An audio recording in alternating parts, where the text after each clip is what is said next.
день радянська влада депортувала 238 500 кримських татар. Це дані перепису, проведеного національним рухом кримських татар в 60-х роках минулого століття. Сьогодні ми говоримо про минуле сьогодення і про те, як зберегти пам'ять про ці події. І якраз поки в нас є кілька хвилин перед початком трансляції заходів з Києва, я хотіла би, Руслан, у тебе запитати, як в твоїй сім'ї і що ти знаєш про те, як в сім'ях кримських татар передавалася історія, пам'ять про події 44-го року? Насправді, трагедія депортації 44-го року – це така подія, яка не оминула жодну кримськотатарську родину. І, звісно, що в кожній кримськотатарській родині в Криму говорили, згадували про це, передавали в ці дні 18 травня і в цілому говорили. Завжди нагадували про це, тому що, на жаль, до 2014 року про трагедію депортації не було такої усвідомленості, обізнаності, скажімо, в системі освіти, в шкільних підручниках або в якихось інших матеріалах. Це все також, враховуючи контекст Криму до 2014 року, яким він був, це завжди перекривалося ще святкуванням 9 травня в тому контексті, в якому воно було. Тому в мене такі спогади завжди 18 травня – це одне слово. Це слово «сюргун», в перекладі з кримськотатарської – це вигнання. І саме так кримські татари позначали для себе оті події 80-річної давнини. Завжди розповідали про історії своїх родин, як саме відбувалася депортація кримськотатарських родин радянським режимом тоді. І, знаєш, завжди, майже завжди, це такі однакові свідчення того, як ставилися радянські солдати до кримських татар тоді. Здебільшого вони депортували жінок, літніх людей, дітей, тому що чоловіки були або на фронті тоді в лавах Червоної армії, або були партизанами. І попри те, що радянська влада тоді заявляла про можливість взяти понад 500 кілограм з собою речей, майна, або що там півгодини виділялося на збори. Такого насправді не було. В кращому випадку у людей були, за розповідями свідків, очевидців тієї події, до 15 хвилин, і люди здебільшого встигали взяти з собою Коран і інколи якісь коштовності. Моя бабуся, наприклад, розповідала, як вона встигла з собою взяти фес. Це кримськотатарський жіночий головний убір, розшитий золотими монетами. І саме ці золоті монети їх врятували перший час від голоду в місцях заслання. Моя бабуся потрапила на Урал, і там вони ці золоті монети просто вимінювали на якусь їжу, на якийсь одяг. Інша моя бабуся розповідала, вона потрапила в Узбекистан, і вона розповідала про те, як вони в перші часи також помирали люди від різних хвороб, тому що повні умови антисанітарії, у людей не було імунітету до якихось місцевих хвороб. Часто через нестачу чистої води, саме через брак чистої води, також розвивалися якісь хвороби. І бабуся розповідала, як вони просто в перший час харчувалися тим, що їм вдавалося знайти, і інколи це навіть були загиблі тварини. Тобто в таких умовах опинився кримськотатарський народ тоді, і за різними даними від 20 до 46% нації загинуло тоді в перші 3 роки після вигнання. За даними Національного руху кримських татар, загинули в перші роки 110 тисяч людей, щоб наші глядачі просто розуміли. 238 тисяч людей – це тих, кого виселили за підрахунками, 110 тисяч з них загинули. Це майже половина, це 46%, які ти згадував. Чи були якісь традиції, які саме в цей день були в сім'ях кримських татар? Ну, я з міста Судака. Місто Судак – це такий невеличкий населений пункт на такому південно-східному узбережжі. І у нас, мабуть, одним з перших в Криму, в нашому місті, з'явився такий меморіальний комплекс. Це стовп, на якому, так знаєш, символічно було відколото шматки, як символ того, що від цього єдиного стовпа були відколоті родини. І пізніше там розмістили також меморіальні таблички з кількістю депортованих людей з різних сел Судетського регіону. І зазвичай завжди 18 травня місцеві мешканці кримські татари, інколи це були просто небайдужі люди, представники інших національностей, збиралися там зранку, проводили молебень, згадували, розповідали якісь історії про своїх родичів, які були депортовані, розповідали це. І в цілому ось так. Це була традиція така постійна. І вже після 2014 року, після початку російської окупації, це вже змінилося. І зараз, нагадаю, в Києві почався жалобний захід в Кримському домі, організований Меджлісом кримськотатарського народу та кримськотатарськими громадськими організаціями до 80-х роковин геноциду кримських татар. Можемо вже дивитися. Давайте послухаємо.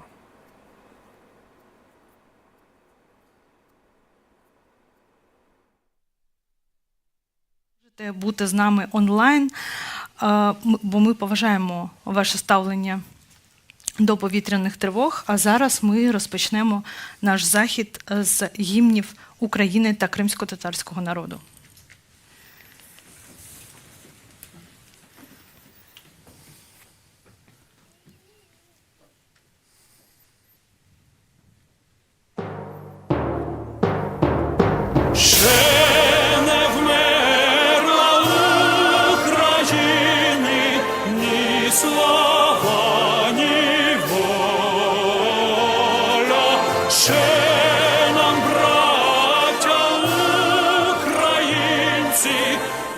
Усміхнеться доля, згинуть наші вороженьки, як роса на сонці, запануємо ми, браття, у своїй сторонці. Душу й тіло ми положим за нашу свободу і покажем, що ми браття козацького роду. Душу й тіло ми положим за нашу свободу і покажем, що ми браття козацького роду.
Çok sağ olunuz dostlar. Bugün Ukrayna'da ve bütün dünyada Kırım Tatar halkı sürgünlüğünün kurbanlarını anma günü. 80 yıl evvelsi bütün Kırım Tatar halkı öz tuğan toprağından çıkarıldı. Sürgünlüknün birinci yıllarında halkının 46 faizi helak oldu. Onların çoğusu ise kartlar, kadınlar ve balalar idi. Halkımızны öz tamırlarını unutturup, tuğan toprağının bağını koparmağa tırıştılar. 50 yıl devamında Kırım Tatar ifadesi ilmi ve hukuk kullanıştan çıkarıldı. Tünevinki tintüv, jurnalist ve meclis azallarının bağlı bu vakıyalar gösterirler ki bizlerge karşı olgan baskılar devam etmekte. Сьогодні в Україні та у всьому світі згадують жертв депортації кримсько-татарського народу, який стався 80 років тому. Тоді, у 1944 році, весь кримсько-татарський народ був вигнаний зі своєї рідної землі. В дорозі і в перші роки заслання від голоду та хвороб загинуло до 46% всіх кримських татар, основну частину яких складали люди похилого віку, діти та жінки. Намагаючись приховати свої злочини, радянська влада уникала оприлюднення інформації про демографічні втрати кримських татар. Ми й досі не можемо охопити всі масштаби трагедії, що тоді сталося. Бо окрім людських жертв, були знищені кримсько-татарські школи, бібліотеки, спалені всі книги. Напередодні депортації була розстріляна вся кримсько-татарська інтелігенція. Народ хотіли позбавити знань про себе та знищити його зв'язок з рідною землею. Понад 50 років етнонім «кримські татари» було вилучено з наукового та правового використання. Радянська влада перейменувала всі топоніми кримсько-татарського походження. Було знесено майже всі мусульманські цвинтарі і був заборонений розвиток культурних та національних традицій. Напередодні 18 травня всім активістам, які нині живуть на півострові, принесли попередження щодо заходів про сьогоднішній день вшанування жертв депортації. Вчора також було повідомлено, що обшуки пройшли в домі члена Меджлісу та головного редактора Бекіра Мамута та редактора газети «Кырым» Сейрана Ибрагимова. Це означає, що репресії щодо нашого народу продовжуються. Sayın dostlar, geliniz Kırım Müslümanları Dini İdaresi'nin mufti Ayder Rustamov'un video müracaatını beraber seyredeyik. Пропонуємо вам послухати відеозвернення муфтя головного управління мусульман Криму Айдербия Рустамова. Allah'ım senden korkmağa, takva sahibi bizge öyle nasip bağışla ki, bu korku senin sözünden çıkmağa mania olsun. Günahlardan uzaklaştırsın ya Rabbi. Sana itaat etmege öyle nasip bağışla ki ya Rabbi. Bizni vade etken cennetlerine kadar ırıştır. Kat'i iman sahibi olmağa nasip eyle ki ya Rabbim. O imanla bizge bu dünyanın belalarını kolaylaştır. Bu dünyada son nefesimizge kadar kulak, koz ve küçümüzden faydalanmağa öyle nasip bağışla ki ya Rabbim. Son nefesimizge kadar ak için mücadelemizge devam edelim. Ve onlar bizden sonra miras kalsın ya Rabbim. Bizim intikamımızı zulüm etken insanların boylarına avdar ya Rabbim. Bizge düşmanlarımızı yenmegi, galebe kazanmağa nasip eyle ya Rabbim. Galebe sahibi tek sensin ya Rabbim. Sensin ya Rabbim. Öyle olsun ki ya Rabbim belamız dinimizde olmasın. Ve aynen ya Rabbim bu dünya en büyük kasevetimiz olmasın. Ve aynen şu dünya bilgimizin sınırı olmasın ya Rabbim. Bizge merhamet göstermegen insanlarına hükümdarımız yapma ya Rabbim. Vatanımızda, ana yurdumuzda Kırım toprağına sahip çıkmağa, devletimizni gayrıdan tiklemege ya Rabbim bizge nasip eyle. Allah'ım bizim şehitlerimizni kabul et ya Rabbim. Mevtalarımızı afu et ya Rabbim. Bütün karbaba, kartana, erkek, kadın, evlatlarımızın töküngen kanları 1944 senesinde ve bu cenkte nafile olmasın ya Rabbi. Ve bu Fatiha suresinin sevabını onların ruhlarına ırıştır ya Rabbim. بعد أعوذ بالله من الشيطان الرجيم بسم الله الرحمن الرحيم الحمد لله رب العالمين الرحمن الرحيم مالك يوم الدين إياك نعبد وإياك نستعين اهدنا الصراط المستقيم صراط الذين أنعمت عليهم غير المغضوب عليهم ولا الضالين آمين. Сайлы достар, шымды есе режиссер, актер, Қырым Евінің мудирі Ахтем Ситаблаевна давет етеміз. До слова запрошується режисер, актор та директор Кримського дому Ахтем Сейтаблаев. Селям алейкум, урметлі вітандашлар. Доброго дня, дорогі наші співвітчизники. Сьогодні ми вшануємо пам'ять жертв геноциду кримськотатарського народу, а саме 80-річчя. 18-20 травня 1944 року відбулася депортація всього кримськотатарського народу радянською владою зі своєї батьківщини, з нашого з вами рідного Криму. Цей злочин спричинив тяжкі наслідки для нашої нації, які відчуваються і досі. Але навіть через десятиліття після таких жахливих подій ми продовжуємо боротися і жити, і працювати за збереження нашої з вами ідентичності. За те, аби залишатися тими, хто ми є, і ким мріємо бути на своїй рідній землі. Сучасна Росія успадкувала всі самі найогідніші репресивні практики колишнього Радянського Союзу. І вкотре окупувавши нашу з вами батьківщину, вдавшись до збройної агресії, розпочала повномасштабну війну проти нашої української держави. Багато кримських татар були змушені покинути наш рідний Крим, свої домівки і опинилися в різних куточках світу.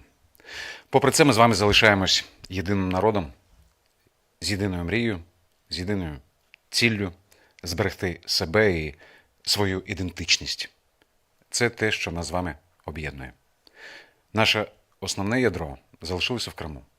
Це наші з вами співвітчизники, це наші люди, наші співгромадяни, які впродовж 10 років вимушені жити в умовах російського режиму, отримувати документи окупаційного зразку, облаштовувати своє буденне життя, а ще й зізнавати обмежень, репресій, арештів, залишати свою землю та свої домівки для окупантів та колонізаторів. Не бажаючи втрачати себе і свій Крим, багато наших співвітчизників, наші з вами батьки, матері, брати, сестри, залишаються в Криму. І не бажають покидати його, тому що так довго і так драматично набували можливості впродовж 50 років повернутися на свою землю. Звертаючись до наших з вами мужніх співвітчизників в окупованому Криму, я хочу сказати наступне. Є одна наріжна річ, яку не можна допустити. Це колабораціонізм, співпраця з окупантами і тими, хто знищує нас. Це важкий вибір. Ми всі розуміємо. І для нашого народу, і для будь-якого небайдужого громадянина. Але ми маємо розуміти, що представляємо та захищаємо не тільки себе, а й весь наш народ.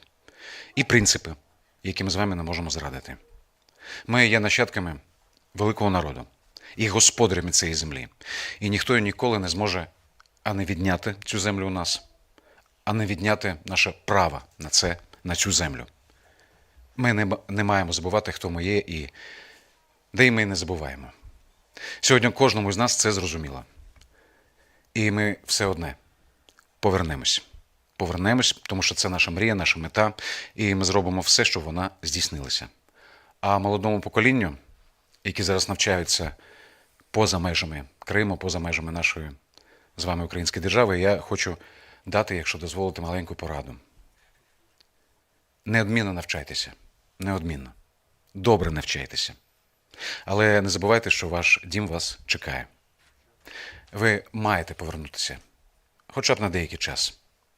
повернутися і допомогти відбудовувати нашу з вами державу з вашими знаннями, з вашим досвідом комунікації, з вашою надзвичайною широкою географією знань, знайомств. Ми не знаємо, і я не знаю, скільки багато встигла наша з вами батьківщина зробити для кожного з нас, для вас. Але давайте почнемо з того, що ми зробимо для нашої батьківщини, для того, щоб було куди повертатися і вам, і вашим дітям, і нашим нащадкам. Дякую за увагу. Слава вільному Криму і слава Україні! Героям слава. Кырым татарларының en büyük диаспорасы Türkiye'de bulunmakta. Kırım'ın birinci işgalinden son baskı ve zulümge uğragan semidişlerimiz için bu memleket barınak oldu. Ankara diasporanın başı Mukremin Şahin'nin video müracaatını keliniz beraber dinleyik. Одна з найчисельніших діаспор кримських татар в Туреччині. Колись ця країна стала притулком для багатьох емігрантів з Криму, які за часів першої анексії Криму зазнали утисків та репресій. Пропонуємо вам подивитися відеозвернення голови кримськотатарської діаспори в Анкарі Mukrimina Şahina. 18 Mayıs Kırım Tatarları için soykırım demek. Yani bir halkı yok etmek için bütün bir nüfusu, bütün bir halkı yalanlarla suçlayarak Orta Asya çöllerine, Ural dağlarına sürmedir. Halkımızın yok edilme teşebbüsüdür. Bu 18 Mayıs'tan evvel tabii ki 37-38'de soykırıma benzer bir şey daha yapıldı. O da Aydın katliamıydı. Bütün Sovyetler Birliği'nde ama Kırım Tatar Aydın'dan hepsi yok edildi. Bütün ziyalılarımız yok edildi. Onun sanki habercisi gibiydi. Karanlık günler aslında Kırım Tatar halkının geleceğine olan inancımızı hiçbir zaman karartmadı bizim. Ve biz aydınlık geleceğimize inanıyoruz. Ve Kırım Tatar halkının geleceğinin aydınlık olduğuna inanıyoruz. Neler yapılması lazım? Aslında bizim yaşadığımız, halkımızın yaşadığı tecrübeler gelecekte de ne yapacağımızı bize yolumuzu çiziyor, aydınlatıyor. Sürgünde halkımız ne yaptıysa şimdi aynı şeyi yapacağız. Sabırla direneceğiz, dik duracağız ve geleceğimiz için çalışacağız. Vatanımızı unutmadan, kültürümüzü, medeniyetimizi unutmadan, aydınlık parlak geçmişimizi unutmadan, aydınlık geleceğimizin heyecanını duyarak çalışacağız. Ve ben bu konuda hiçbir tereddüdüm yok. Kırım Tatar halkının geleceği çok aydınlık olacak. Dünyadaki ve Kırım'daki Kırım Tatarlarına mesajınız, destek mesajınız. Mesajımız bütün dünyada yaşayan halkımıza sabırlı olmaları, inançlarını kaybetmemeleri, birliklerini kaybetmemeleri ve kültürlerini muhafaza etmeleri için elinden gelen her şeyi yapmaları lazım. Dilimizi kaybetmemeliyiz, kültürümüzü kaybetmemeliyiz ve vatanımıza ve geleceğimize olan inancımızı canlı tutmalıyız. Çocuklarımıza bunu anlatmalıyız, aktarmalıyız ve vatanımızla olan bağımızı, rabıtamızı hiçbir zaman bozmamalıyız. Bizim geleceğimiz çok parlak olacak. Geleceğimiz birliğimizden geçecek ve dik duracağız. Bir Kırım Tatarı nasıl duracaksa, nasıl olması gerekiyorsa öyle olacağız ve birliğimiz geleceğimizin en büyük güvencesidir. Sayılı dostlar, şimdi sözge Meclis azası Ескендер Бариев davet edilir. До слова запрошується член Меджлісу кримсько-татарського народу Ескендер Барієв.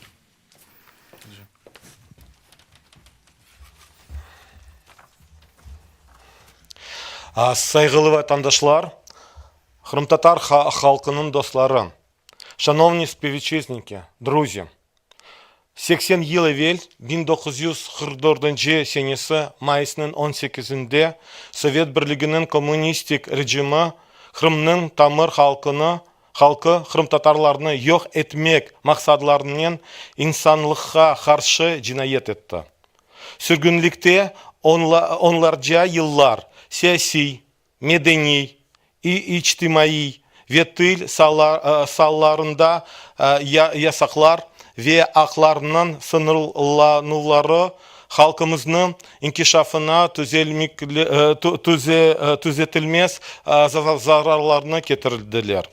Bu mitingni Kırım'ın tamır halkı sürgünlüğünün kurbanlarının anmak, işgal etilgen Kırım'daki vatandaşlarımızın birdenlikini göstermek, halkara topluluğunun dikkatini Kırım Tatar halkının faciasına çekmek ve işgalci devletki aklarımız uğrunda katı tarzda көрешмеге hazır olganımızı нумаїш etmek için откеремось. Шановні співвітчизники, друзі, злочин ще не має терміну давності. Депортація кримськотатарського народу, як корінного народу з його історичної батьківщини в Криму, є досі незавершеним, тривалим міжнародним злочином, який не має терміну давності. Депортували старих, жінок, дітей тоді, повторюється сьогодні.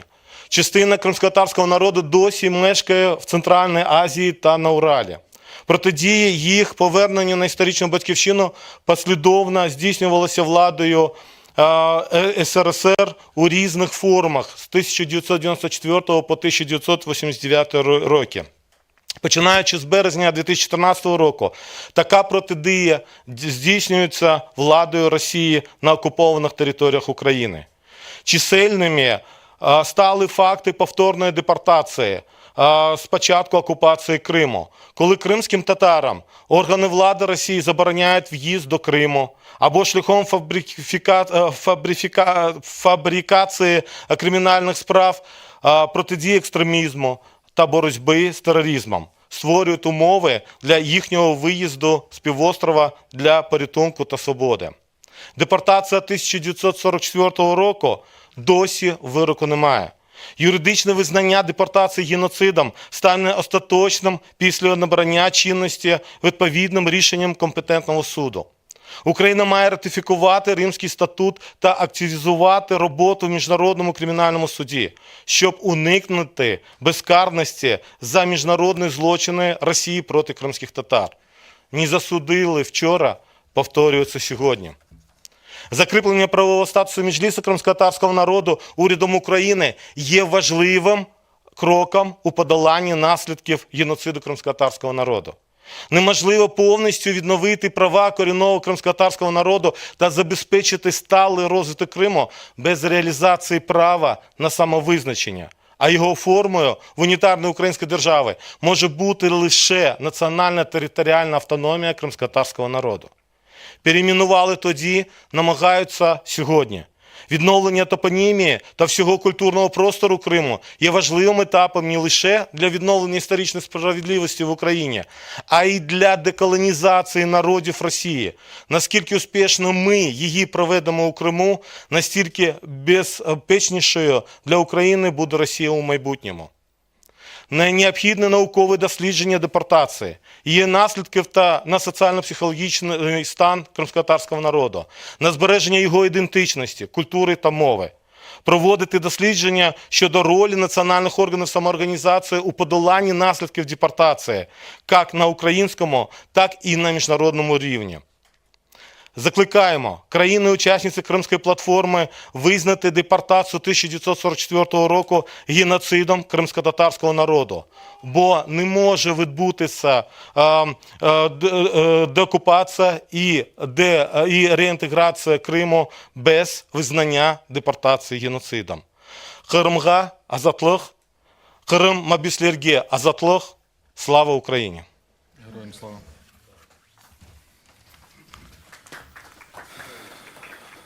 Сайылдаслар, шымды есе сізлернен берабер келіңіз Стамбулда яшаған Кырым татарларының темсілчілері Джилал Ичтен ве Зафер Каратайның видео муражатларыны бақайық. Зараз пропонуємо вас подивитися відеозвернення представників кримців у Стамбулі Зафера Каратая та Джилала Ичтена. 18 Mayıs 1944 sürgünü milletimizin faciasıdır. Milletimize yapılan bir soykırımdır. 18 Mayıs 1944 milletimizin Kırım'dan, ana vatanından sürülüşünün 80. yıl dönümünde bu 80 yıllık sürgün faciasını yaşayan, milletimizin bu faciayı birebir yaşayan insanların Kırım'da var olduklarını ben biliyorum. Milletimiz Kırım'ın tekrar işgalinin 10. yılında yılmadan vatanımız için mücadele etmeye devam edeceğiz.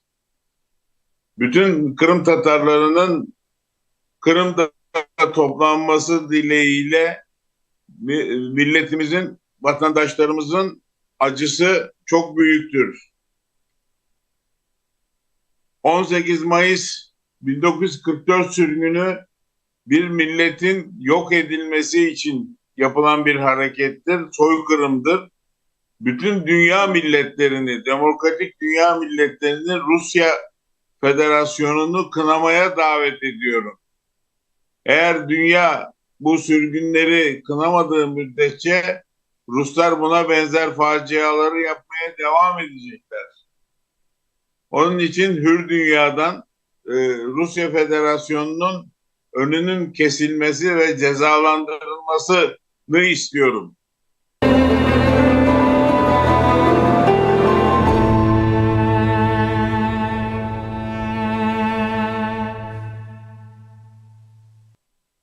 ...80 sene evveli dünyanın görgeni en büyük insanlık facialarından birisi ne yazık ki bizim o güzel dülber vatanımız Kırım'da yaşandı. Buna bizim halkımız yaşangan faciası, neler yaşanganı hepimizge belli. Buna ta sadece ondan değil, 1783 senesinde Rusya tarafından birinci kere basılıp alınarken de olgan cenklerde, Kırım'ı basıp algandan son yapılgan zulümlerle köç yollarına Kırım'dan ayrılmak mecburiyetinde kalgan, köç yollarında rahmetli olgan binlerle insan, Kırım'da çeşitli azaplarga katlangan binlerle insan, Sovyet rejimi kelgen son birçok insanlarımızı türmelerge, sürgünlükke yollagan edi ve nihayetinde 18 Mayıs 1944'te bütün halkımızı sürgün ettiler. Bütün bu kurbanlarımızın hepsine Allah'tan rahmet dileymen. Ama Kırım Tatarları bu kadar facialarga rağmen içerisinden, öz halkının içerisinden dünyaya belli kahramanlar östürdü. İsmail Gaspıralı, Numan Çelebi Cihan, Bekir Çobanzade, ilahiri. Bunu çok sayabiliriz. Buna önümüzde Mustafa Ağa, Abdülcemil Kırımoğlu, dünyaya belli insan hakları koşulavcısı. Rahmetli Cengiz Dağcı, ben Kırım'a keteyken de 2009 senesinde telefon açtım. Cengiz Ağa, Kırım'a sürgünlükünü hatırlav programmasına iştirak edeceğim. Ne aytacağım? Ne aytarsınız halkımıza dedim. O dedi ki halkımızın gerçek kahramanları 50 seneden ziyade sürgünlükte yaşap vatanın unutmagan ve vatanga sürgünlükte doğsa da vatan sevgisinin Kırım'a çapıp gelgen insanlar bizim gerçek kahramanlarımızdır dedi. Hakikaten buna o sürgünlükten kaytıp gelgen, o kureş bergen, samazahvatlarda toprak astında senelerce çıdagan halkımız tam hayatga tura yatırırken de 2014 senesinde gene işgalge uğradı, gene facialı günler geldi. Buna şimdi meclis reis muavinimiz Nariman Celal'den başlayıp pek çok insanlarımız Rusya'nın çeşitli yerlerinde türmelerde yaşaylar. Biz bütün bu facialara rağmen ayaktayız, yaşayımız, yaşayacağımız. İnşallah bütün bu facialı günler de, şimdi Kırım'da olan işgal günleri de geçecek, halkımız ayakta duracak. Kırım'da gene asırlardan beri Rusya'nın, Çarlık Rusyası'nın, Sovyet Rusyası'nın taptağanı, yok etmeye tırışkanı, milli ve dini medeniyetimizni gayrıdan tikleyecekmiz. Buna hiç şüphe yok.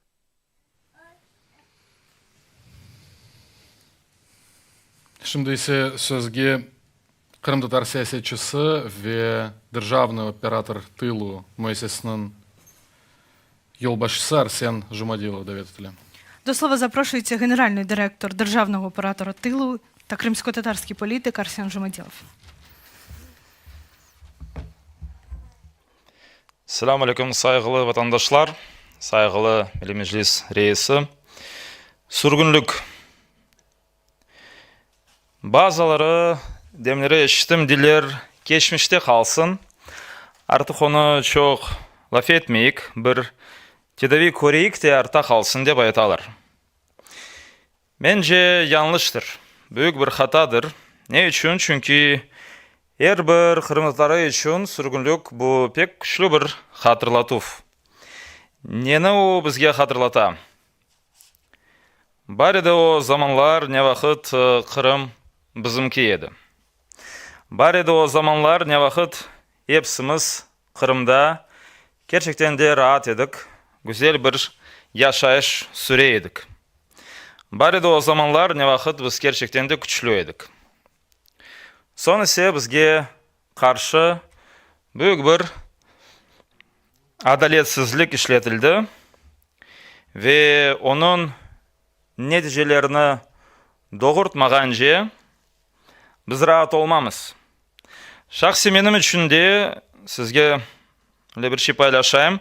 Sürgünlük hakkında hatıralar ömrüm boyunca görüşmek için güç bergen bir şeydir, bir çeşmedir.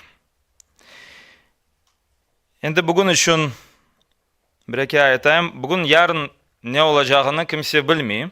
Tek Allah bilir. Ortalıkta sakinlik, stabilnost degen bir şey yok ve biz bugün ne yapayıq dep birbirimizni sorayımız. Bazı fikirlerini paylaşayım. Birinciden, menimcesine birbirimizge sarılayıq, birbirimizge yardım eteyik. Bizden gayrı bu dünyada bular özümüzünkiler degen başka bir halk, millet yok. Birbirimizge sıcak bakayıq, birbirimizni seviyik, katnaşayıq, bayramlarda bayramlaşayıq, kara kunları birbirimizin yanında olayıq. Ana tilimizde mülkün olğan kadar güzel ana tilimizde laf eteyik. Ve ikinciden umut kesmeyik. Biz çökmedik, biz barmız, kiçkine bir halk da değilmiz, biz bayağı barmız. İşanam ki birligimizni saklasak, yarın bir gün şarayetler mutlaq değişecek, kısmet olsa ve biz o kunge hazır olayıq. O kunge Kırımga bir daha sahip çıkmağa hazır olayıq, kısmet olsa. Çok sağ olunuz.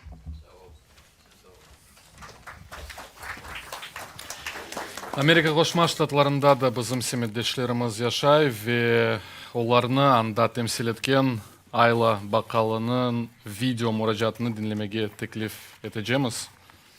Айла Бакали, що проживає у Сполучених Штатах Америки та представляє там кримських татар, надіслала нам відеозвернення. Пропонуємо його подивитись. Today we remember May 18th, 1944, the en masse deportation of Crimean Tatars, a testament that years of generational exile away from our homeland did not deter us from forgetting who we are as a people, nor did we forget our indigenous homeland. The memory of Crimea was always seated beside us at the breakfast and dinner table. The moment that Ukraine freed itself from the yokes of Soviet Russia, we began our return. It seems for Russia that precedence is irrelevant with the actions taken of today. First initial annexation was by Imperial Russia in 1782. It tried and lost. Russia tried again during the Crimean War and lost. Then Soviet Russia tried something new. It wanted Crimea without its indigenous Crimean Tatars, Karaims, and Krymchaks. He viewed Crimea as terra nullius, empty lands to reproduce the pleasures of imperialism. He too lost.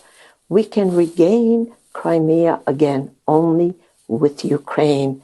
We will continue to return because we are who we are and we have a need to be. Sağ olsun Ayla Hanım. Şimdi ise Umma Ukraina musulmanlarının dini idaresinin muftisi Мурат Сулейманов sözге davet edilir. До слова запрошується муфтій Духовного управління мусульман України Умма Мурат Сулейманов.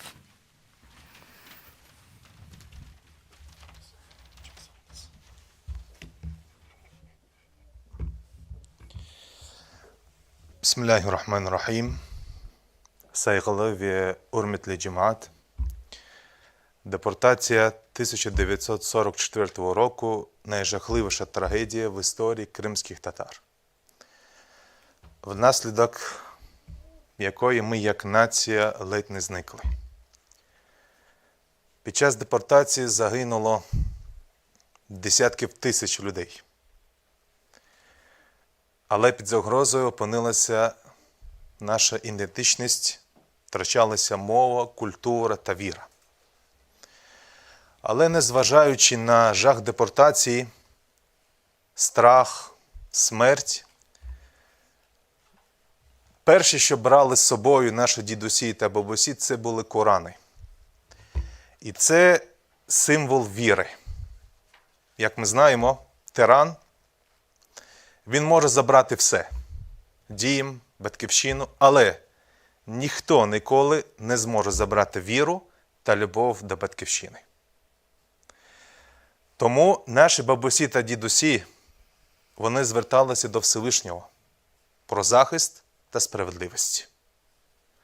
І ми знаємо, що Всевишній він відповів на цю мольбу. Ми повернулися до Криму, ми відроджували нашу культуру, ми будували мечеті, виховували дітей, але ми знаємо, зараз в нас є нові випробування. І ми знаємо, що Всевишній він також відповість на наше дуа, на нашу молитву. Ми обов'язково повернемося до Криму та відновимо наше життя в рідному Криму. Аллахумма амін. Çok sağ olunuz.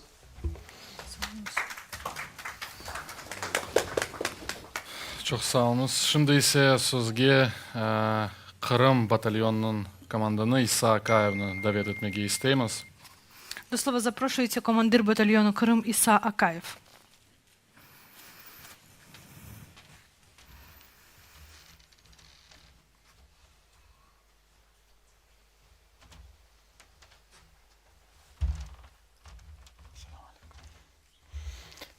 Bismillahirrahmanirrahim. Assalamu alaikum. Meni sevgili vatandaşlarım. Bizim hürmetli arkadaşlarım. Хочу принести свои извинения. Хочу сказать на русском языке, мне так больше легче коммуницировать, к сожалению. Поэтому сегодня у нас тяжелый день. Вчера было мероприятие, на котором мы присутствовали. Мы прошли там по музею и посмотрели на некоторые инсталляции, которые очень сильно нам напомнили о том страшном дне 1944 года. Многие из нас знают это от своих близких, от бабушек, дедушек, от отцов, матерей, кто пережил это. Многие из тех, кто пережил это, не смогли вернуться в Крым. К сожалению, их могилы находятся в 1000 километрах от родного дома. Я это все говорю для того, чтобы напомнить моим дорогим братьям и сестрам. Мы, народ, в прошлом были великими воинами. Мы внуки великих воинов. Я очень прошу И обращаюсь к вам всем.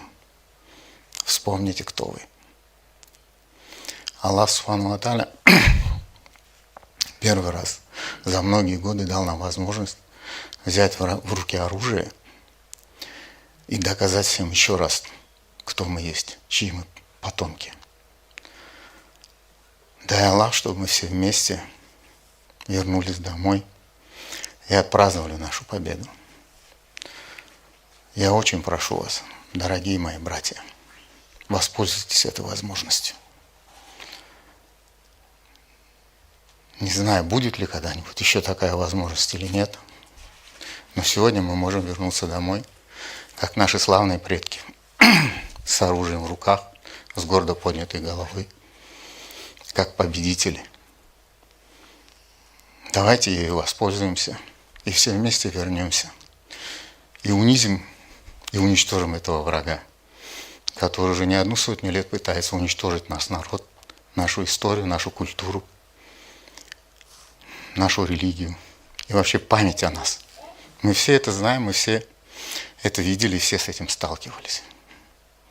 Еще раз прошу вас, потомки великих воинов, возьмите в руки оружие и докажите всем, кто мы. Да поможет нам Аллах в нашем деле. Дякую.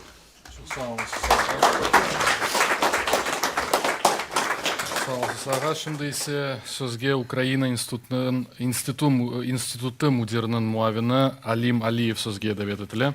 До слова запрошуємо заступника генерального директора Українського інституту Алима Алиева. Салам алейкум, сайгылы ветандашлар. Доброго дня, дорогі співвітчизники. Депортація кримськотатарського народу 80 років – це не лише наша велика травма і геноцид, це ще раз нагадування про те, що непокаране зло стає ще більшим злом.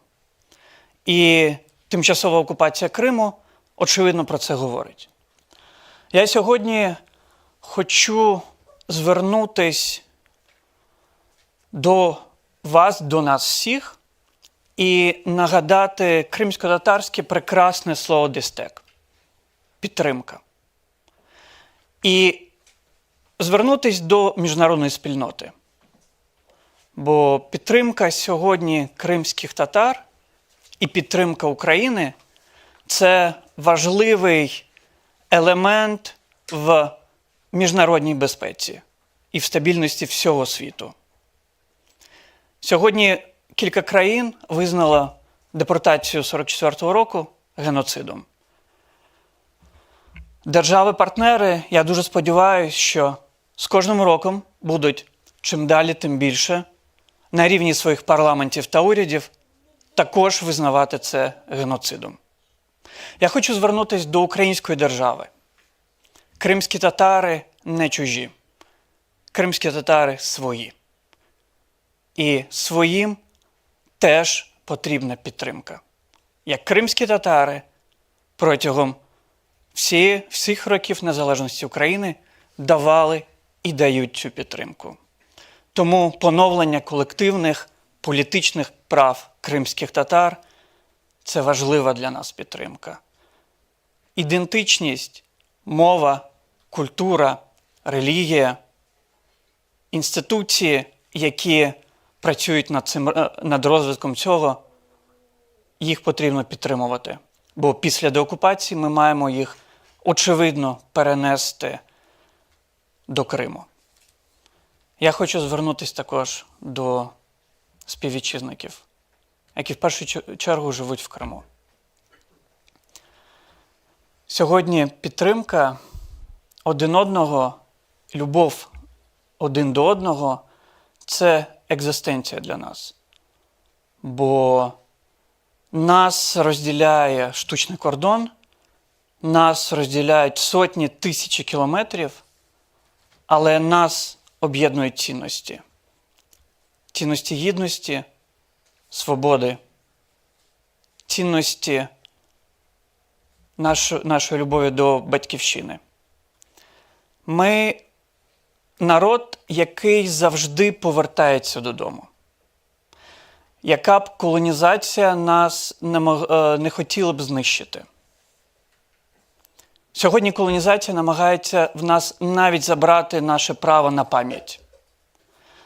Але ми не тільки пам'ятаємо, ми маємо зробити все, щоб завтра, у нашому майбутньому, коли ми всі зберемось знову в Криму, ми відродили всі наші національні, культурні, політичні інституції, а також відродились як народ. Я вірю, що Крим – це півострів в майбутньому, який буде дарувати сенси не лише Україні, а всьому світу. А серцем цього Криму є його автохтонний народ – кримські татари. Sağ olunuz. Sağ olunuz.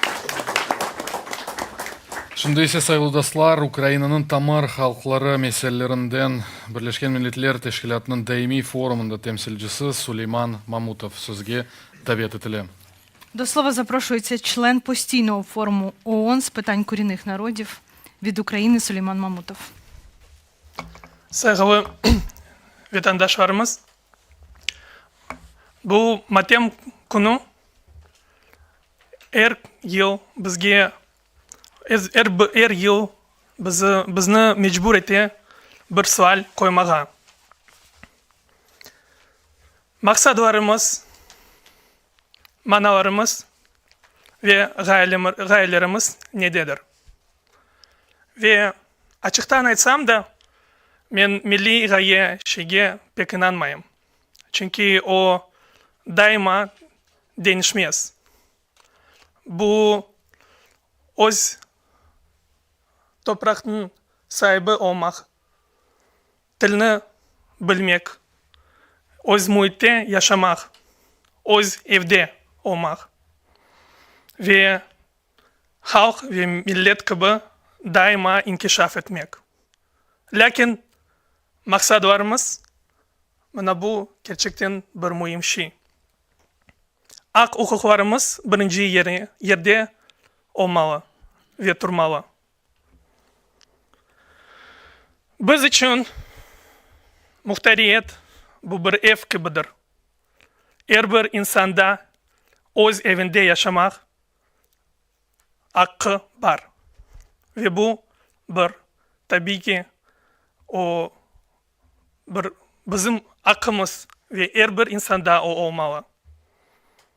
Biz diğer ayrı Kırım millet gibi doğmağa, ayrı diğer Kırım millet gibi yaşamağa ve bu yaşayıştan ketmeye hakkımız var. Muhitimiz ve vaziyetimiz ne kadar keskin olsa da ve fena olsa da birbirine kol tutayıq ve bu maksadlarımıza ket-kete yakınlaşayıq. Ne yerde yaşasak da bu yerde yaşayan milletdeşlerimiz Amerika'da, Avrupa'da ve başka bir memleketlerde yaşayan vatandaşlarımız birbirine ve özümüzge bir sual çerçevesinde beraberleşeyik. Kırım için ne yaptık? Halkımız için ne yaptık? Ve bu her bir Kırımlılara en mühim суаль olsun ki. Окремо хочу звернутися до наших братів-українців. 18 травня 44-го року стало квінтесенцією і геноциду, і колоніалізму по відношенню до нашої рідної землі, до нашої національної території. Але це не стало завершальною точкою. Завершальна точка була поставлена через рік, в 45-му році, коли було скасовано нашу автономію. Хай навіть яка б вона не була, хай навіть вона була привідом, але це була бодай якась правосуб'єктність нашого народу. І перетворення автономії в область вбило навіть останню надію на цю правосуб'єктність. Коли ти не можеш знищити і вбити людину, ти знищуєш її правосуб'єктність, її здатність і можливість мати права. Автономія – це не спроба сецесії. Наше право на самовизначення так само. Ми, як народ, який постійно страждає від порушень міжнародного права, не йдемо і не робимо своєю метою ще більше порушення. Ми завжди за права людини і міжнародне право. І я хочу сказати, що наше прагнення до автономії – це прагнення віднайти свій дім, на який кожен має право. Наша свобода – це ваша свобода і навпаки. І інакше бути не може. Дякую.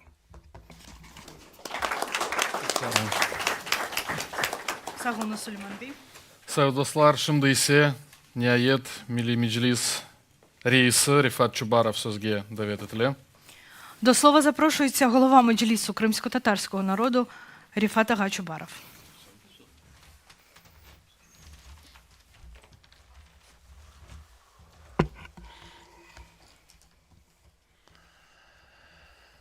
Saygılı dostlar,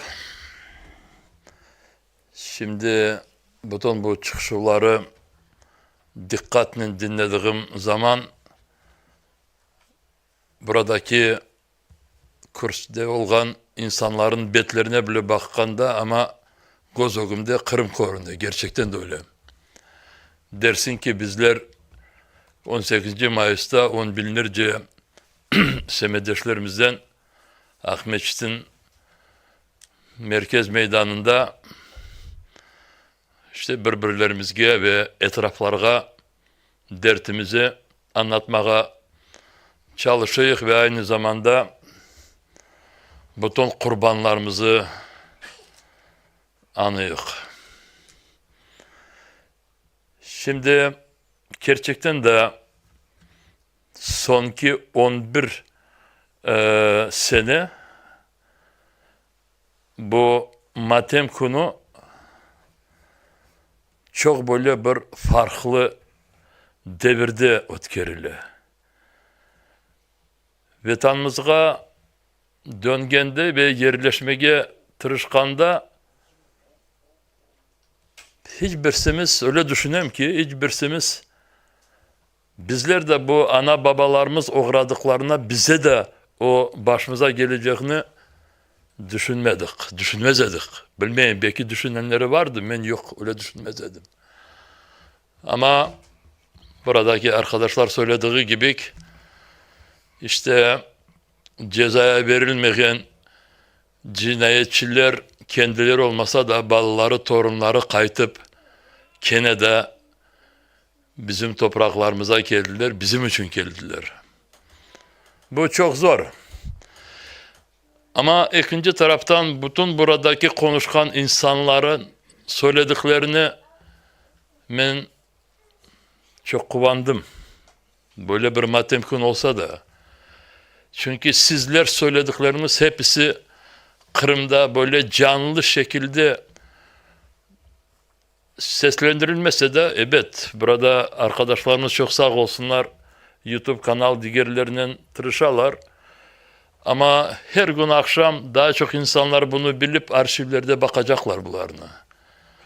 Çünkü burada söylediğiniz, anlattığınız ve yapacaklarınızı bildirdiğiniz Kırım'da şimdi hepsi yasak. Yasaklandı. Ve böyle tedbirler çok önemli. Elbet ben de kaytarıp bazı sizler söylediğiniz fikirlerin etrafında devam edeceğim. Bu milletimizin umumi hatırası olmasaydı bizler kalmayacaktık. Elbette her bir insanın kendisinin şahsi hatırası var. Ne var idi, nasıl oldu, ana babaları, dedeleri, köydeşleri, her bir şeyleri. Ama hepimizin bu hatıralarımız böyle bir çeşmeden su akan gibi büyük bir özene gelip birleşmese millet saklanmay. Gerçekten de sizler de söylediniz. Bazıları deyirler ki yeter. Yetmez çünkü ağlamak için değil. Direnmek için. Kuvvetleşmek için. Ve daha çok yapacaklarımızı konuştuğumuz vakit, yollar aradığımız vakit Kenne'de 1944 seneden başlayıp biraz oradan atılacak. Ben görüyorum ki insanlarımız hiç soğumasınlar. Görüyorum değil de bunu rica ettim. Çünkü çok yapkanlarımız senelerle istediğimiz gibi böyle bir sık bir vakitte ya kısa bir vakitte neticelerini bize vermedi. Yapkanlarımız. Ama Allah göstermesine göre onlarını yapmasak edik. Bu zaman geldiği vakit ya da şanslar olğan vakit bu yapılgan adımlar hiç becerilmez idi. Ben şimdi hem Ukraynacı'ya da çevireceğim de çünkü son devam edeceğim. Vaktinizi çok almaya istemeyeyim. Я перейду українську мову і скажу про те, що це дуже просто чудово, що наші люди майже самі відчайдушні такі роки робили те, що мали робити. Бо цим вони зберігали себе, вони давали обізнаність іншим, які навколо нас, вони закладали ті дії, які сприяли, щоб ми вийшли на інший рівень, якого ми хочемо. Я зараз буду говорити про той стан, в якому ми зараз знаходимося, як кримські татари і українці разом. Тут я якраз от зараз буду говорити, можливо, більше про політичних українців, про наше суспільство. Про одну тільки річ, і це, можливо, більш стосується до політиків, але сьогодні кожен громадянин України є політиком. Зверніться до документу, який схвалила Верховна Рада України 8 травня. Це звернення до урядів, парламентів, до міжнародних організацій, їх асамблей з вшанування у зв'язку з 80-ми роковинами геноциду кримськотатарського народу. Прочитайте ту преамбулу. Я зараз не буду розшифровувати, бо це зараз буде в тому тексті, який я теж буду читати. Наша біда сьогодні є в тому, що ми все майже вірно розуміємо. Ми і записуємо правильно, але потім нам здається, що це до когось іншого ми записали, не для себе. Я хочу сказати, що сьогодні ті рішення, які українська держава схвалила за останні 10 років з початку війни, ці рішення мали бути прийняті 23 роки до того, як ті варвари увірвалися в наш Крим. Ну, не сталося. Але ж ми цього вимагали, ми боролися, ми доводили, і ми це робили. І тому воно стало можливим, коли саме такі жорстокі випробування, які прийшли на нашу українську землю, які зараз тривають, воно сприяло тому, щоб суспільство почало розуміти і себе, і нас. Тепер треба, щоб суспільство усвідомило, що те, що ми розуміємо, треба разом втілювати, а не поодинці. От ми зараз на такому етапі, але я впевнений, ми і це також подолаємо, і ми досягнемо до цього, бо інакше і бути не може. Бо якщо ми разом не будемо робити, ми не зможемо зберегти оту державу, яку ми називаємо Великою Україною, разом з Кримом. Я тепер дозволю собі зачитати текст того звернення, який розглянули члени президії Меджлісу кримськотатарського народу. Вони її схвалили. Але вони пропонують це учасникам мітингу, Я дуже сподіваюся, що, незважаючи на те, що в одному документі не можна все охопити, тим не менш, я думаю, що всі ті, хто і в залі, і хто нас дивиться в режимі онлайн, і ті, хто потім будуть дивитися в архіві, в Ютубі, вони все одно приєднаються своїми думками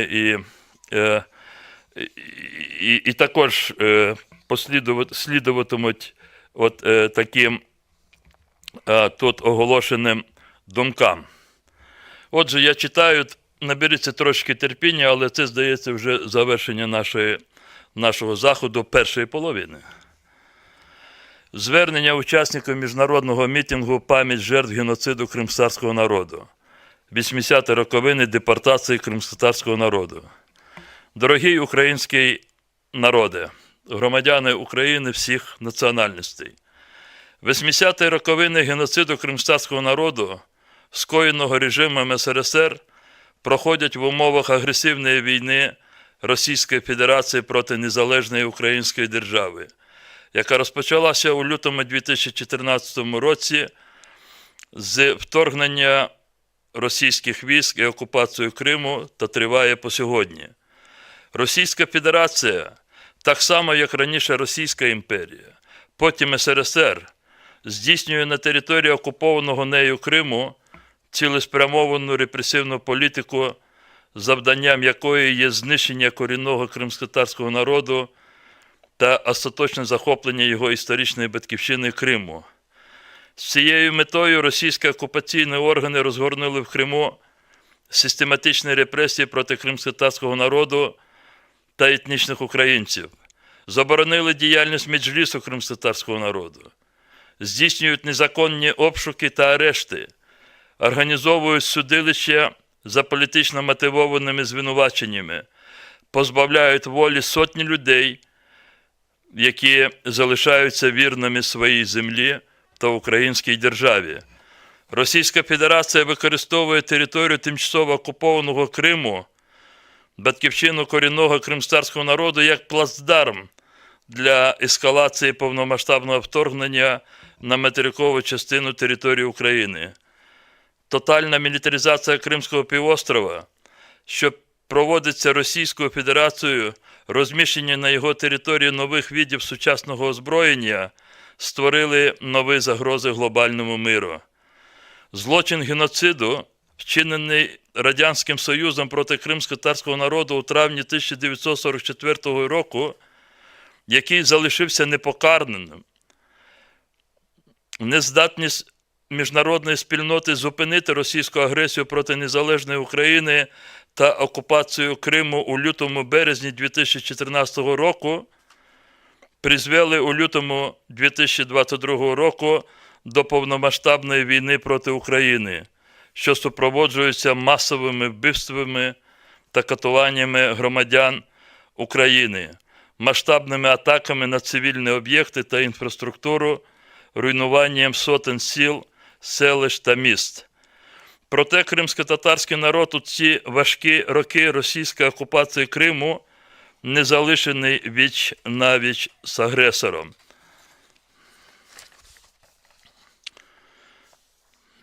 Попри важкі випробування, які переживає українське суспільство внаслідок російської агресії, українською державою вжито кардинальних заходів щодо забезпечення розвитку корінного кримськотатарського народу у складі незалежної України. Політичні та правові акти, серед них Постанова Верховної Ради України про заяву Верховної Ради України щодо гарантії прав кримськотатарського народу у складі Української держави від 20 березня 2014 року. Постанова Верховної Ради України про визнання геноциду кримськотатарського народу від 12 листопада 2015 року. Закон України про корінні народи України від 1 липня 2021 року, а також низка інших нормативно-правових актів, прийнятих Кабінетом міністрів України, іншими органами державної влади України, створюють принципово нові умови для усунення всіх наслідків геноциду кримськотатарського народу, вчиненого Радянським Союзом у травні 1944 року, та реалізацію кримськотатарським народом невід'ємного права на самовизначення у складі України, встановлення свого політичного статусу в межах Конституції та законів України, вільне здійснення свого економічного, соціального та культурного розвитку. Водночас з метою успішної деокупації та реінтеграції Криму вважаємо за необхідне завершення правоохоронними та судовими органами України розслідування причин, наслідків, встановлення винних осіб у депортації кримськотатарського народу з Криму у травні 1944 року, вчиненого Радянським Союзом, та винесення судового рішення про визнання депортації геноцидом кримськотатарського народу. Негайного прийняття Кабінету міністрів України відповідно до частини 1 статті 8 Закону України про корінні народи України, нормативно-правового акту щодо закріплення за Меджлісом кримськотатарського народу статусу представницького органу корінного кримськотатарського народу. У дні вшанування світлої пам'яті жертв геноциду кримськотатарського народу висловлюємо підтримку і шану кримськотатарському народові, всім громадянам України на тимчасово окупованій території Криму та інших окупованих територіях, які залишаються відданими українській державі та здійснюють спротив окупаційному режиму. Висловлюємо солідарність і гордимося мужними співгромадянами, політв'язнями, які залишаються незламними героями в нелюдських умовах позбавлення волі у російських в'язницях та колоніях. Висловлюємо особливу вдячність усім військовослужбовцям Сил оборони України за відсіч російської агресії та захист суверенітету української держави. Пишаємося кожним з українських воїнів, кримськими татарами та мешканцями Криму інших національностей. Крим – батьківщина корінного кримськотатарського народу та невід'ємна частина української держави. Вистоїмо, переможемо, звільнимо. Слава Україні! Героям слава! Я вас втомив, і ті, хто слухає нас і дивиться онлайн, але завершити хочу тим, що, і тут про це знову говорилося, якби ви знали, як я задоволений всіми виступами, я просто хочу сказати, як людина, ну, я дійсно я бачу, як всі наші люди, ну, наші люди – це всі, як вони просто однаково думають щодо цієї ситуації, як вони вболівають за Україну, за себе, за Крим, за народ наш, який не залишився в Криму. Це ми опинилися за межами Криму. Народ наш там, в заручниках російських окупантів. І я, як і ви, маючи дуже великі стурбованості навколо те, що зараз складається, тим не менш я впевнений в тому, в мене немає жодних сумнівів, бо при всьому тому різноманітті, яке є в світові, глобальний світ все-таки усвідомив. Злодії мають бути покарані. Росія буде покарана. І ми повернемося до Криму. Україна відновить свій суверенітет над Кримським півостровом. Спасибі. Çok sağ olun Sırpat ağa. Сүргінлікнің 80-нче елығына бағышланған тедбіріміз панель дискуссияларынан девам етмекте. Оны ise журналист ве Кырым-татар халқының досты Андрей Куликов алып барacak. Bundan son... Ви дивитеся спеціальний ефір програми «Кримське питання» до 80-х роковин геноциду кримськотатарського народу. І ми щойно дивилися жалобний захід, який проводиться в Кримському домі в Києві до цієї дати. І нагадаю, що бачили виступи різних представників кримськотатарського народу, в тому числі представників Меджлісу кримськотатарського народу, представницького органу військовослужбовців та громадських і культурних діячів. До обговорення трансляції ми ще повернемося, а зараз можна подивитися матеріал, в якому розповідаються про історію депортації, як це відбувалось, хто ухвалював та виконував ці злочинні рішення.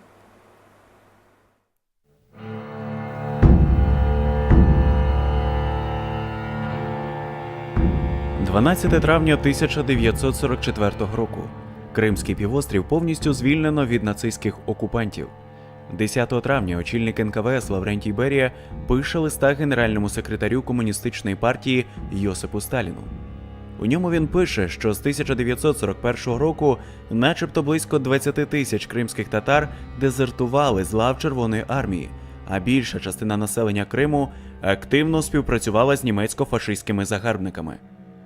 Берія пропонує виселити усе кримсько-татарське населення до Узбекистану та називає справжню причину депортації – небажаність подальшого проживання кримських татар на прикордонній околиці Радянського Союзу.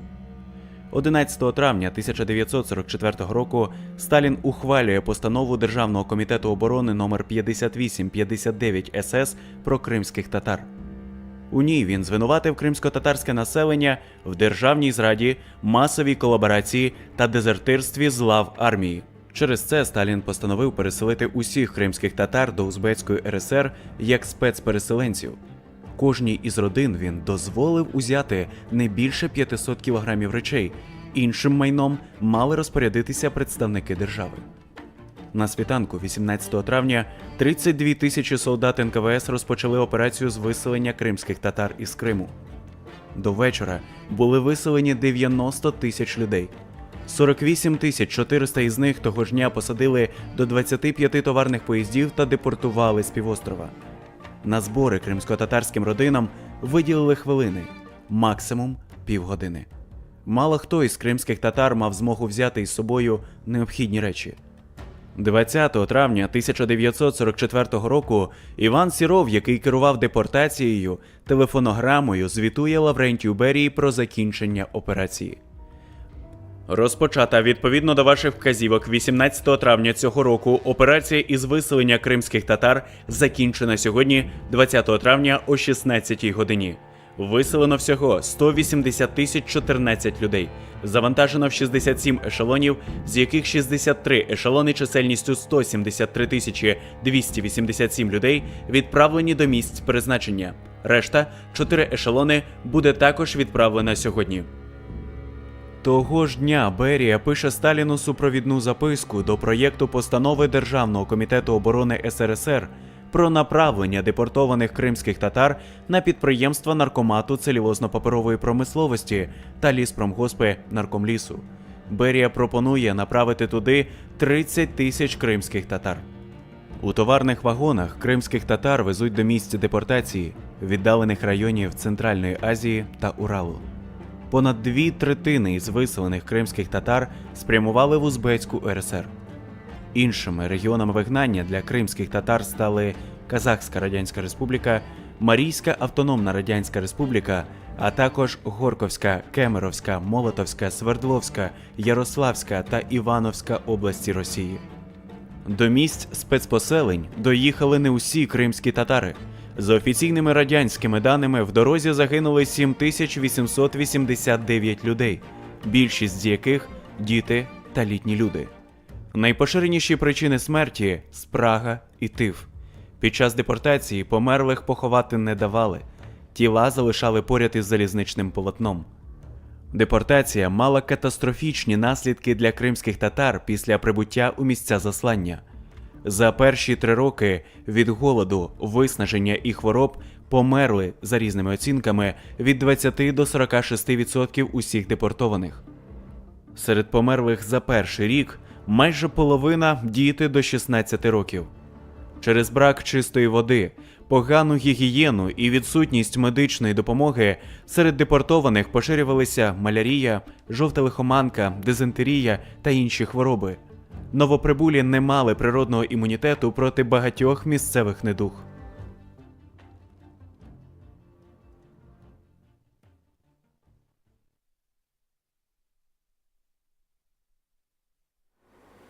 Нагадаю, ви дивитеся спеціальний ефір програми «Кримське питання» до 80-х роковин геноциду кримськотатарського народу.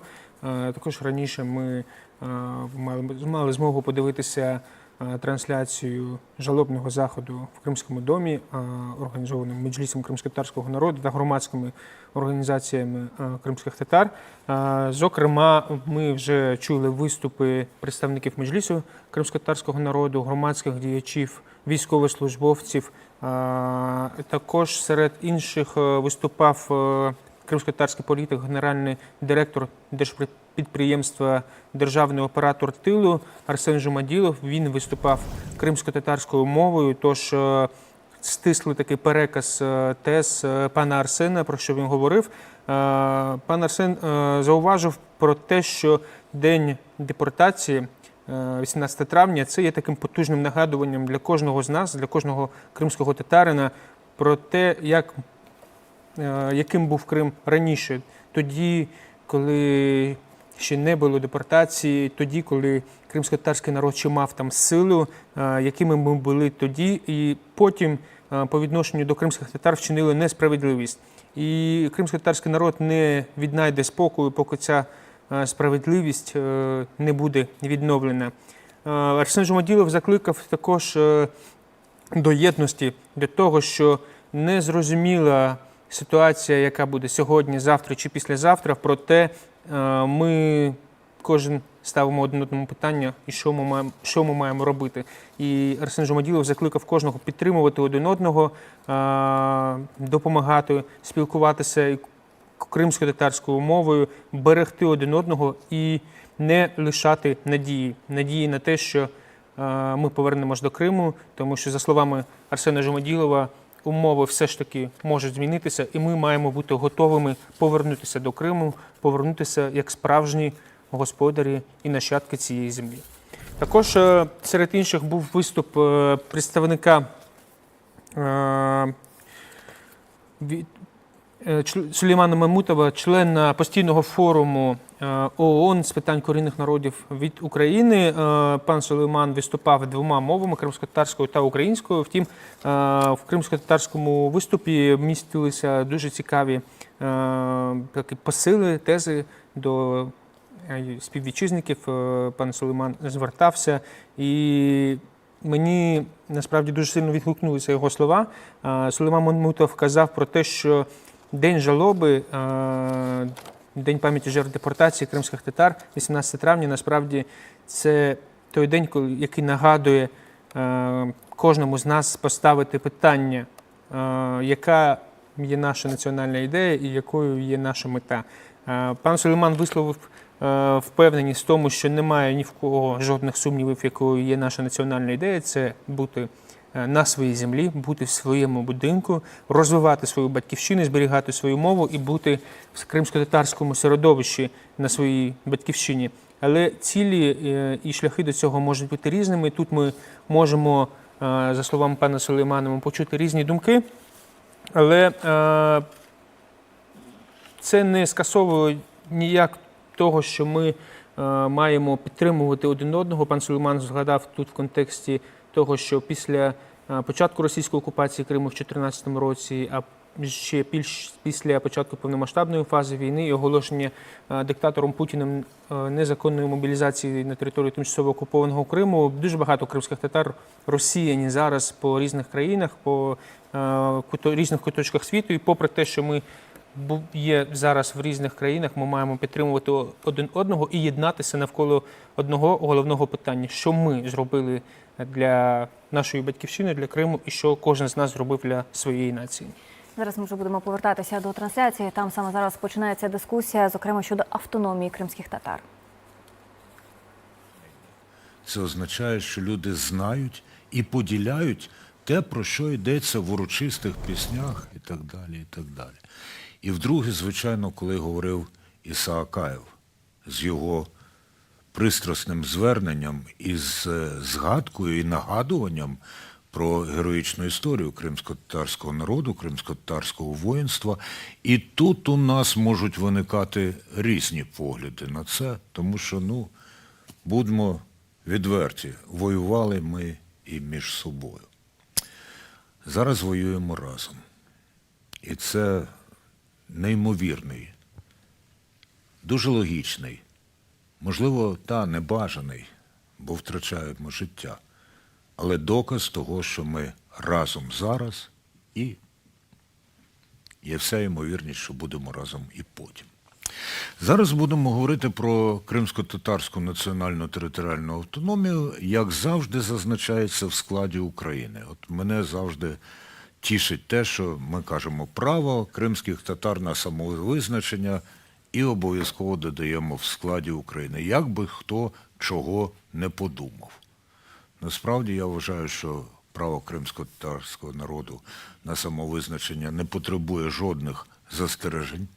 І це логіка життя, здоровий глузд і все інше, що притаманне цьому народу, уже визначатиме в складі чого.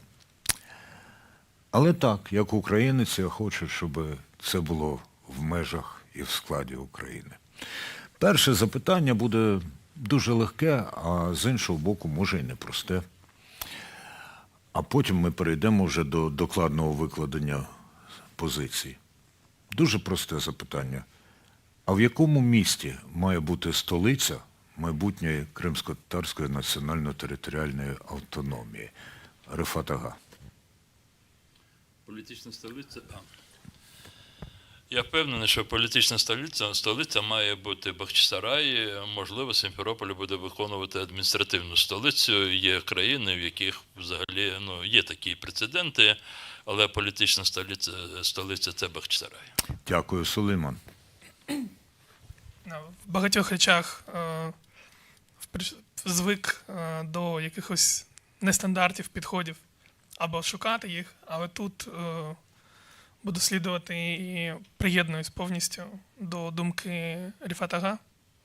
Впевнений, що це має бути Бахчисарай як політичний центр. Якщо це буде не так, це не буде трагедією, бо сутність важливіша за форму. Арсен Жумаділов. Теж за Бахчисарай, і не тому, що сам з тих країв, а тому, що дійсно у цьому є багато символізму, що саме Бахчисарай. Я не представив наших гостей, зокрема і тому, що всі вони добре знані і в кримсько-татарському, і в прилеглому українському середовищі. Але для тих, хто дивиться нас, нагадаю, що у дискусії беруть участь Рифат Чубаров, голова Меджлісу кримських татар, Сулейман Мамутов, член постійного форуму ООН з питань корінних народів від України, і Арсен Жумаділов. І тут я знову відступлю від сценарію, бо тут написано кримсько-татарський політик. Насправді політик. Політик. Та не будемо звужувати. Гендиректор державного підприємства «Державний оператор тилу». Але тоді у мене є запитання на поточнення. Всі сказали Бахчисарай, але тут пролунало і Сімферополь. Це не буде Акмезджит?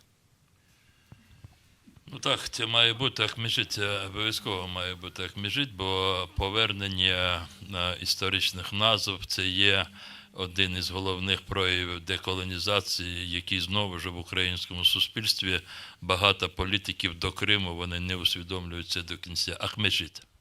Рифат Ага, з моменту окупації, оцієї повторної чи вже якої за ліком окупації, діяльність представницького органу кримських татар була заборонена у Криму. І фактично з того часу Меджліс працює в екзилі.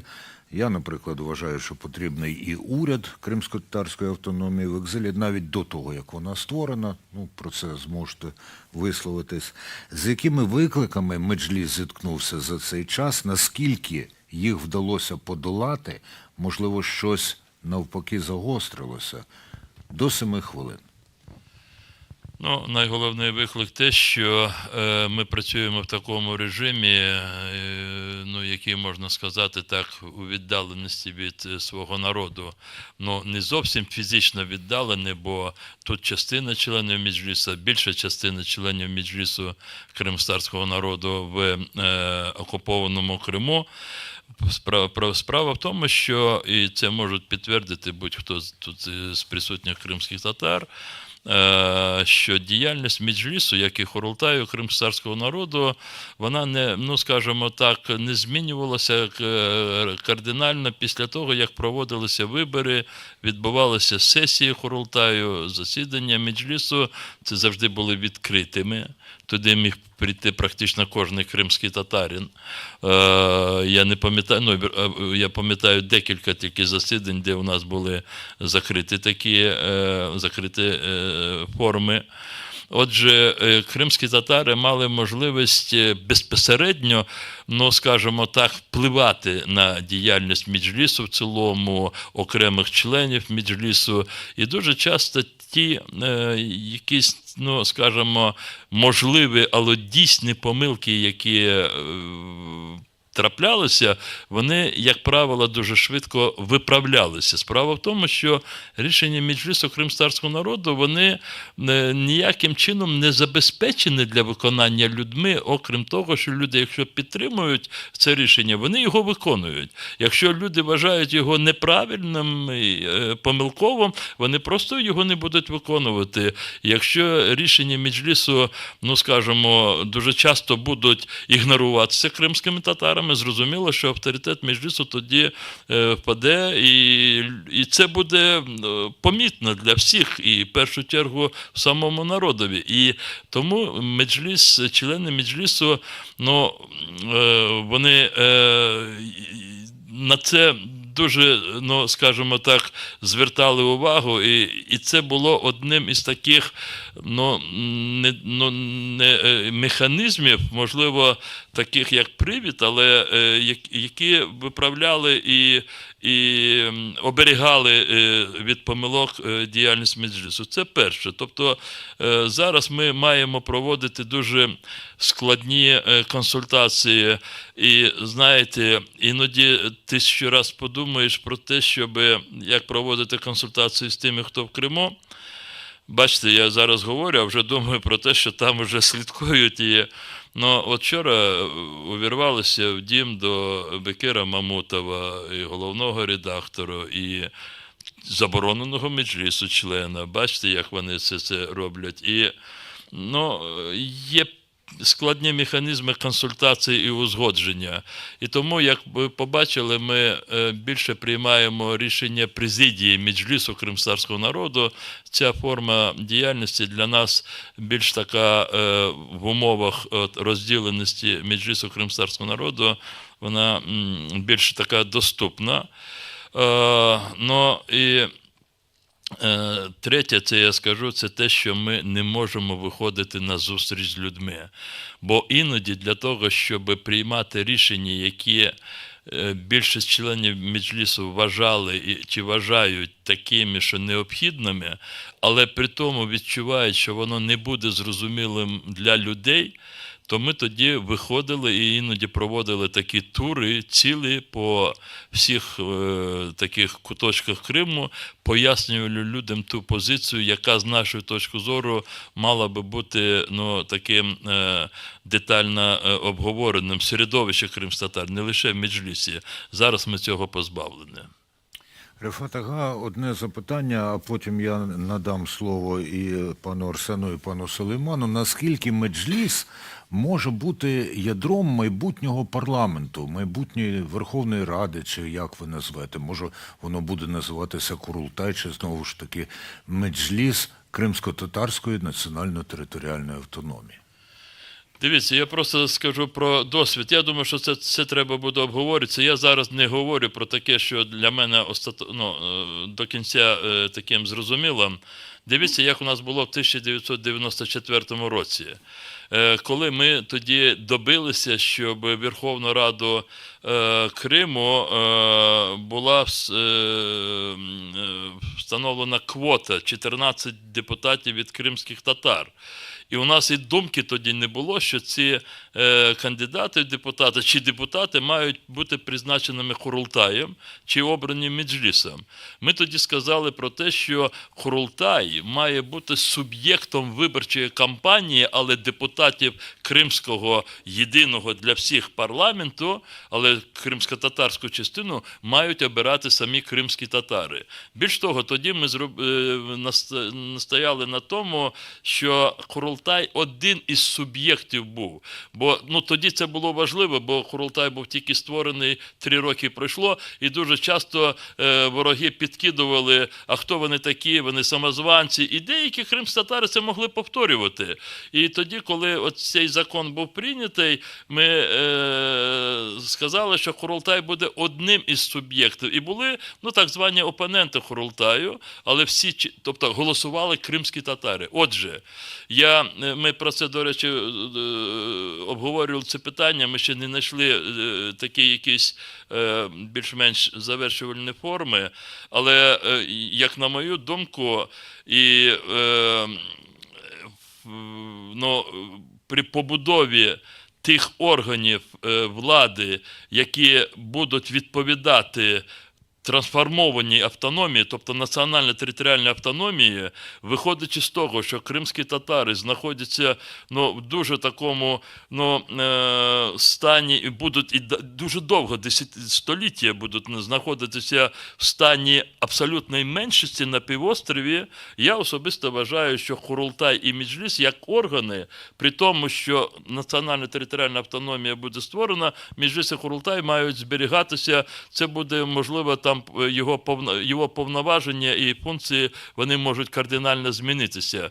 Є дуже багато питань внутрішнього такого, знаєте, змісту в будь-якому середовищі, в даному випадку кримсько-татарському, які не вирішуються, скажімо, якимись правовими нормами, внутрішня етнічна консолідація, духовна консолідація і все таке інше, це більш вирішується іншими органами. Отже, якщо завтра буде сказано, що кримський парламент обирається стільки-то депутатів, моя особиста точка зору, Курултай, Меджліс можуть видвинути цих кандидатів, але обиратиме народ. Дякую. Арсен Джумаділов, теж, будь ласка, стислий огляд того, що відбулося із вашою участю так само за 10 років. На якому порозі автономії ми зараз стоїмо, якщо поріг взагалі видно? І з огляду на прогноз Рифата Агішу, що довго будете в меншості, то, а як ж? Ну так, я розумію. То як же з гаслом «Нас врятують четверо»? Не спрацьовує? У когось спрацьовує, у когось ні. Що стосується того, де ми є із питанням автономії за останні 10 років, як ми просунулись, дійсно, в 2014 році, як сказав вже Рифат Ага у своєму зверненні до того, українська держава зрозуміла, що необхідно йти на зустріч кримським татарам, і це був такий інерційний рух, де ті вимоги, які були сформульовані ще у 90-ті роки, вони були втілені в той чи інший спосіб. В тому числі робота по автономії, вона розпочалася тоді в 2014 році дещо так менш, впевнено, вже в 2016-2017 роках більш активно. І це була інерція, де у нас було спільне розуміння, що якимось чином Крим повернеться до складу України, в тому сенсі, що Україна відновить фізичний контроль над півостровом. Відповідно, необхідно точно розуміти вже зараз, який там буде політичний уклад для того, щоб всі на це орієнтувалися. Станом на сьогодні ситуація досить специфічна, в тому сенсі, що змінилось дуже багато вводних. У нас іде повномасштабна війна інтенсивного типу, за результатами якої ми не знаємо, що буде в кінці. Ми дійсно сподіваємось на краще, ми приблизно однаково формулюємо вихід на кордони 91-го року, вступлення в складу ЄС, НАТО, безпекові гарантії відповідні тощо. Це наші сподівання, це те, над чим ми працюємо, це те, над чим працюють Збройні Сили України, Сили оборони. Водночас ми розуміємо, що реальна ситуація може бути відмінною. І тут для нас, для всіх, і для українців, і для кримських татар, для української держави, для Меджлісу, напевно, важливо гнучко підходити до того, де ми є станом на сьогодні, в дійсності, і як ми можемо в сьогоднішніх умовах та обставинах все ж таки реалізовувати те, про що ви сказали, право на самовизначення. навіть в тих обставинах, де ми є сьогодні. Бо якщо ми будемо довго перебувати в режимі очікування, то є ризик, що ми будемо втрачати досить суттєво в нашій самоідентифікації, як основі для самовизначення, в тому плані, що ми будемо втрачати мову, нашу культуру, єдність тощо. Тому те, що було зроблено включно по 19 по 20 роки, воно, напевно, кульмінувало в ухвалення закону України про коріння народу України із визнанням кримськотатарського народу корінним. Це дуже важливий крок. Але далі ми маємо тепер співвідносити те, де ми є, з тим, що було напрацьовано, і змінювати друге. Перед тим, як передати слово Сулейману Мамутову, ще запитання до Арсена Жумаділова. Ви згадали таке поняття, як Україна поверне контроль над Кримом. Так? Але ж контроль здійснюють люди. І ми знаємо, на моє переконання, я думаю, що багато хто поділить цю думку, одна з причин того, що коїлося в Криму не українське, це те, що кримських татар не допускали до певних контрольних органів, не кажучи вже про систему правоохорони і так далі, і так далі. Наскільки потрібна політика тут, я би сказав тепер, позитивної дискримінації при відновленні української влади і при повстанні кримськотатарської автономії? Дуже складне питання, насправді. Я думаю, що потрібно рухатись буде кроками. Спочатку необхідно буде забезпечити недискримінацію, тобто відсутність негативної дискримінації, те, про що ви сказали, відносно кримських татар, для того, щоб вони дійсно могли входити там в ті чи інші органи і брати участь в ухваленні рішень. Якщо через певний час стане очевидно, що це не спрацювало і кримські татари недопредставлені, тоді вже можна переходити до наступного кроку. Я би цей наступний крок із позитивною дискримінацією не застосовував би відразу, бо моє припущення є таким, що кримські татари є настільки освіченим, вмілим народом в сенсі того, що є високий рівень людей з вищою освітою, дуже спроможних, потужних особистостей, що якщо не буде негативної дискримінації проти кримських татар, ми точно зможемо представити себе на всіх щаблях і брати участь в ухваленні рішень доленосних для Криму. Я би сказав, що мудрим і великодушним народом. Про великодушність трошки далі, і скажу, чому я про це. А зараз до Сулеймана Мамутова, котрий представляє українські корінні народи у дуже важливому органі. Наскільки там лунає тема корінних народів України і, звичайно ж, найчисленнішого із них кримсько-татарського, і наскільки вона взагалі пов'язана з автономією? Чи там про це не йдеться? Дякую, Андрій, за це питання. З одного боку, вже останні 3, напевно, десятиліття в глобальному русі корінних народів, і в тому числі з моменту, коли був створений постійний форум ООН з питань корінних народів, голоси співвітчизників досить гучно лунають і про виклики, з якими ми стикаємось, і щодо тих рішень, які ми пропонуємо, щоб розв'язати наші численні проблеми. І я не можу сказати, що експертне середовище світове, експертне саме щодо прав корінних народів, воно не знає про нашу ситуацію. Але до нещодавна, в тому числі в постійному форумі ООН, нашу тему намагалися максимально уникати. Бо вона була дуже незручною, бо вона вимагала прямої конфронтації з Російською Федерацією і її делегацією в ООН. І дуже важливо тут зазначити, що в постійному форумі, який збирається щорічно на свою головну сесію, і результатом цієї сесії є звіт щорічний, цей звіт він приймається і ухвалюється на принципі консенсусу. До 2022 року, а де-факто до 2023 року, в цьому органі завжди був представник або представниця Російської Федерації. З 2023 року з моменту, коли я став експертом і членом постійного форуму. Це був перший звіт постійного форуму, де було згадано взагалі про існування корінних народів на території не лише Російської Федерації в цьому регіоні, але й на території України. І цього року ці корінні народи були прямо зазначені в цьогорічному звіті. Ці корінні народи, вони були прямо зазначені, і проблеми, з якими вони стикаються, оскільки головна тема цієї сесії, цьогорічної сесії, була про право на самовизначення і стосувалася в тому числі автономії корінних народів. В звіті було зазначено, що корінні народи України, кримські татари, караїми і кримчаки, що форум визнає і бачить, це дуже важливо, проблеми, з якими ці корінні народи стикаються внаслідок російської агресії проти України, в реалізації права на самовизначення.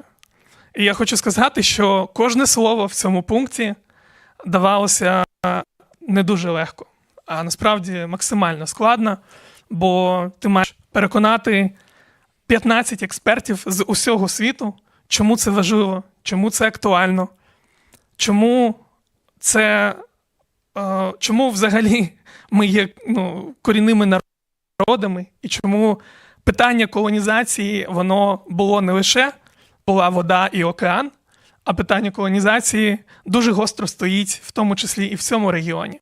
Що бувають різні типи колонізації, і як від цього страждають корінні народи. Оце розуміння, от саме щодо колонізації, і як її називають деякі, якщо не помиляюсь, Blue Water теорії, що колонізація відбулася лише, якщо вона була через воду, воно ще досить сильно живе, на жаль, часто в експертних колах. Тому нас чули, але я ж кажу, от до минулого і до цього року не було такої можливості, щоб про це було прямо вказано і зазначено у документах, важливих дуже документах цих органів. Рифат Ага хочу сказати. Я тут речення хочу сказати, щоб було все об'єктивно. Меджліс кримського народу з початку 90-х років він працював системно на постійному форумі корінних народів, а об'єктивність в тому, що українська держава до 2014 року уникала приєднання до Декларації про права корінних народів. І 20 березня Крим уже окупований, Верховна Рада заявила про приєднання до цієї декларації. Це є об'єктивно. Це називається «біда навчить». Є таке українське прислів'я. І ще одне запитання до пана Сулеймана на поточнення. Наскільки в світі практика автономії корінних народів, національно-територіальної, розповсюджена? На противагу, скажімо, чи в порівнянні з культурною автономією і іншими видами? Можу сказати, що, в принципі, практика автономії дуже розповсюджена.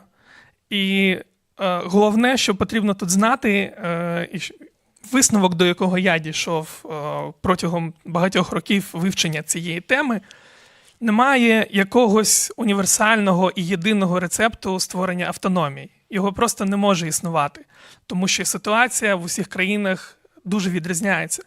І те, якою буде автономія, залежить від того, які цілі ставить перед собою корінний народ, і на що готова держава і уряд, з яким іде домовленість.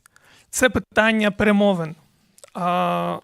Відповідаючи більш прямо на ваше питання, в Канаді, в Норвегії можна сказати, що є не просто культурні, а дійсно от такі національно-територіальні автономії, які, до речі, стосуються всього народу по всій країні. Тут типів автономії може бути багато, але має бути політична воля до того, щоб обговорювати, якою буде ця автономія, якою будуть її критерії, які цілі вона має виконувати.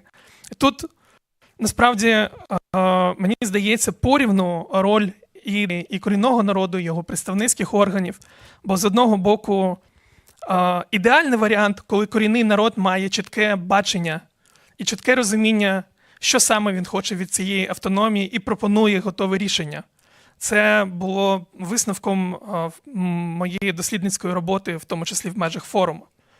Але якщо немає зустрічних кроків з боку уряду і держави, і головне готовності і політичної волі, то як би кристально чисто ми не сформулювали, чого ми хочемо від цієї автономії, поступу не буде. Пане Сулеймане, у вас і у інших учасників зараз є нагода кристально чисто сформулювати, що ви хочете від автономії. І у вас на це є ціла хвилина. І потім у Рефата Аги і Арсена Аги. Ви ж бачите, я скорочую тривалість. Будь ласка, хвилина на те, яка мета, які цілі Кримсько-татарської національно-територіальної автономії? Я сфокусуюсь краще тоді. Перше, це гарантоване політичне представництво. Бо хай там, наскільки ми не будемо освіченими, ніхто не відміняв виборної демократії. І тут я трохи по-іншому дивлюся на питання позитивно, як ви кажете. Я їх більше полюбляю називати позитивні дії. Ці позитивні дії, вони є необхідними саме в такому соціально-економічному просторі. І політичному в тому числі. А політичне – це найвища ланка. Гарантоване політичне представництво – це раз. Можливість брати участь в нормотворчих функціях на регіональному рівні – це два. І три – це дуже пов'язано з другим. Це можливість впливати на прийняті рішення в такий спосіб, бо це часто розглядається в Україні, що немов меншість буде керувати більшістю. Ні. В такий спосіб, щоб без меншості не можна було прийняти певні ключові рішення з певних ключових питань, що стосуються нас. А цих питань багато, і вони стосуються не лише нашої мови і культури, вони в тому числі стосуються нашої землі. Бо автономія – це визнання того, що Крим є нашою національною територією, і рішення, в тому числі стосовно землі, не можуть бути прийняті без нас. Дякую. Отже, 3 принципи. Тоді 3 принципи від Арсена Жумаділова і 3 від Рефата Чубарова. Ви переформулювали питання. Спробую сказати таким чином. Що є автономія для кримських татар, так, щоб українці її розуміли? Для кримських татар автономія – це є визнання нас рівними. Що ми такий самий народ, як і, наприклад, українці, які мають свою історію, які мають свою землю, свою територію, які внаслідок історичних подій, передусім через російську політику стосовно кримських татар, дійсно опинилися у дуже скрутному становищі, але це скрутне становище не означає, що ми втратили свою суб'єктність, не означає, що ми втратили себе. Ми є як народ. І автономія для нас – це визнання того, що ми є як народ. Це наше знаходження, так би мовити, за столом на рівних з іншими. Не в коридорі, не в кімнаті очікування. Коли покличуть, спитають думку, заслухають і скажуть «ви вільні». Нам такий формат не потрібен. Ми такий самий народ, як і всі інші народі-сусіди в цій географії. Ми хочемо цього знання. Оце і є автономія. Те, як ми її наповнимо, чим ми її наповнимо, це вже питання інструментарію, це не складно. Як то кажуть, це питання техніки. Дякую. Рефата. Та автономія, про яку ми говоримо, вона має забезпечувати 3 принципи. Перше – це непорушність територіальної цілісності української держави. Другий принцип – це реалізація кримськотатарським народом свого права на самовизначення. І третє – це рівні права і свободи громадянина і людини. Оці 3, як мінімум, можна ще більше назвати, але це 3 основні принципи. Отже, якщо все це спробувати одним реченням, тут є 2 слова буде, які нібито один одному протирічать, але вони не протирічать. Ефективне співуправління своєю територією. Ми не можемо претендувати на одноособне управління, там буде жити багато інших людей, але ефективне – це таке, щоб нам ніхто не ставив такі проблеми, які б загрожували нашому збереженню і розвитку. Ефективне співуправління нашою землею. Рефат Ага, якщо мова йде про співуправління, і ви згадували першим, згадали тут квоти, то в межах квоти корінних народів наскільки потрібна квота для караїмів і кримчаків? Слухайте, я думаю, що ми всі маємо, я не знаю, що ми маємо такі знайти форми, але спробувати відродити, хай на мене ніхто не ображається, і Караїмів, і Кримчаків, ми просто зобов'язані. Все те, що стосується історії, культури, це все можливо. Мова, я думаю, що якщо зберігаємо кримсько-татарську мову, теж можливо, але інше залежить ще від них самих. Ми маємо відроджувати, тому абсолютно їх імплементація у всі сфери діяльності Кримської автономії. Очевидно, що коли відновиться влада України на Кримському півострові, коли буде Кримсько-татарська національна територіальна автономія, а я вважаю, що без неї нам далі рухатись просто неможливо, то знадобляться нові кадри, не тільки ті, хто повернеться, очевидно, приїдуть люди і нові. Тому що частина тих, хто зараз розкошує, або донедавна розкошували в Криму, змушені будуть поїхати. Уявімо, що я, навіть незважаючи на пенсійний вік, приїжджаю до Криму і хочу там працювати. Наскільки мені треба буде знати кримсько-татарську мову для того, щоб обійняти бодай якусь відповідальну посаду. А потім Арсен. Тоді краще. А от краще, так, він в цьому сенсі у нас. На провокаційне питання, да? Ну, це насправді дуже життєве.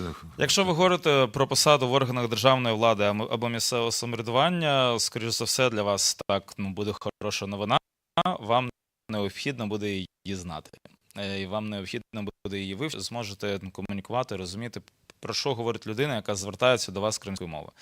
Якщо говорити просто про роботу, про сферу обслуговування тощо, то в такій організації просто має бути принаймні одна людина, яка, якщо звертаються до цієї організації, установи хтось кримською мовою, щоб її могли зрозуміти. Тому, якщо це не публічний сектор, то тоді погана новина, у вас не буде мотивації вивчити кримськотатарську мову. Я пригадую вашу ідею, Арсене, здається, я не помиляюсь, що по всій Україні, в усіх школах потрібно, щоб вивчили бодай 100 татарських. Було таке? Це не моя ідея. Не ваша ідея, так? Але, гаразд, це свідчить лише, що енергійних політиків в вашому середовищі чимало. Наскільки ви до неї ставитесь, позитивно-негативно, і до того варіанту, як функціонує валійська мова на території Англії і Вельсу, де вона, якщо людина звертається хоч в Англії валійською мовою, то їй зобов'язані дати принаймні письмову відповідь валійською мовою. Це трапляється зовсім і зовсім не часто, але положення таке є, і якщо наполягають, то це використовують. Так, приблизно таке ж становище поза територією автономії для кримсько-татарського. Я скажу так, мова, вивчити або знати кримськотатарську мову – це здорово, це важливо для українців, але це не первинно, бо є приклад дуже багатьох наших земляків, так би мовити, в Криму, які так само вчили кримськотатарську мову, як і ми. Дуже мало вчили, але все ж таки вчили. У нас була 1 година на 2 тижні, тобто це 1 урок по суботах, двічі на місяць. Так от, вони знали деякі слова, вони вчили кримськотатарську, але це не завадило їм бути дуже такими активними рашистами під час подій 2014 року. Тому, якщо ми говоримо про вивчення мови як щось одноосібне і не у прив'язці з чимось більшим, я в це не вірю. Якщо ми говоримо про те, що буде змінена і дійсно переглянута гуманітарна політика стосовно кримських татар по всій території України, і вивчення мови на певному рівні буде однією зі складових такого нового ставлення і підходу, я тільки за. Колеги, потрібно нам зараз дякувати учасникам цієї дискусії, принаймні у Рифата Гейдалі теж є, і Арсен та і Сулейман. Тоді останнє, що я хотів сказати, встигнути, щоб вони це почули, бо хто їх знає, чи вони переглядатимуть потім запис цього заходу. Це про великодушність кримськотатарського народу. Я, готуючись до цієї зустрічі, раптом почав все передумувати заново і заново, я зрозумів ще одну величезну несправедливість, котра була скоєна відносно кримських татар, а саме 1954 року, коли їхню батьківщину, де їх не було, передали з однієї територіального утворення Радянського Союзу до іншого територіального утворення Радянського Союзу. Це нам зараз видається, і я в це вірю, що у нас є споконвічні, природні і так далі зв'язки. Але це була ще одна хитрість тогочасного режиму. Для того, щоб прокласти між нами ще один етап відчуження. Щоб Україна чи в радянській формі, чи в наступній формі могла сказати, коли процес повернення обов'язково почався би в тій чи іншій формі, могла би сказати, а вас тут не було, коли ми отримали цю землю. Ви сюди не належите. І, на жаль, частково це ми і бачили, і наслідки цього були. І от ця великодушність народу, котрий не поставив це на карб Україні, а навпаки виявив себе масово патріотичним під час тих випробувань, які на нас випали, це нам треба знати, усвідомлювати і розуміти, наскільки воно все складно і наскільки воно зусиль потребує і з того, і з іншого боку. Якщо ми одне одному в цьому допомагаємо, то це добре. Правильно? Абсолютно правильно. Виходячи за рамки нашої бесіди, що перед тим йти, дозвольте мені це публічно зробити, просто подякувати. Я не знаю, де Муслим Умеров, Наджия Аметова, і там велика команда з ними працює. Це перший такий пробний такий от формат, і в них все дуже добре вийшло. І я думаю, що в Криму люди дуже будуть цим довольні, те, що вони разом з нами, чи ми з ними. І дозвольте нам піти вже. Так. Дуже якщо дякую всім. аудиторія не заперечує, дозволяємо. А Наджіє і Муслім можуть з'явитися тут і показатися. Хай живе. Нагадаю, ми у спеціальному ефірі програми «Кримське питання» до 80-х роковин геноциду кримськотатарського народу і дивилися зараз одну з двох панельних дискусій у Кримському домі, присвяченій цій трагічній події. Чули голову Меджлісу Рафата Чубарова, також представника України при постійному форумі ООН з питань корінних народів Сулеймана Мамутова та головного директора Державного оператору тилу Арсена Жумаділова. Говорили вони здебільшого про необхідність кримськотатарської автономії, яка має бути в складі України, які права і вона реалізує для одного з трьох корінних народів, але також Рафат Чубаров справедливо зауважив ще про двох інших народів, каримів та кримчаків, а саме ще і про необхідність і спроможність, головне, їх відновлення. Ми ж, в свою чергу, в рамках спеціального ефіру також хочемо поговорити і про те, як зараз зберегти пам'ять про події, які відбувалися 80 років тому, про пам'ятки, пам'ятники, місця пам'яті, які зараз є і які можуть бути. І, зокрема, в рамках кримського питання ми про це говорили з історикинею, що нам тоді відповіла Ліана Бліхарська. Варто робити такі місця пам'яті. Чому такий контроверсійний є пам'ятник в Сюрені? Тому що це є вже готовий наратив. Цей меморіал, це місце пам'яті, воно передусім має бути місцем безпечного діалогу, де люди не тільки мають прийти і побачити вже готовий наратив, вже готове зображення, яке їм буде дане, і прочитати просто експлікацію, пояснення до цього, а вони мають самі зрозуміти, що відбувалося. І цього можна досягти, зокрема, через запис усної історії, через опитування свідків. І тому, власне, такі усно-історичні проекти, вони є надзвичайно важливі.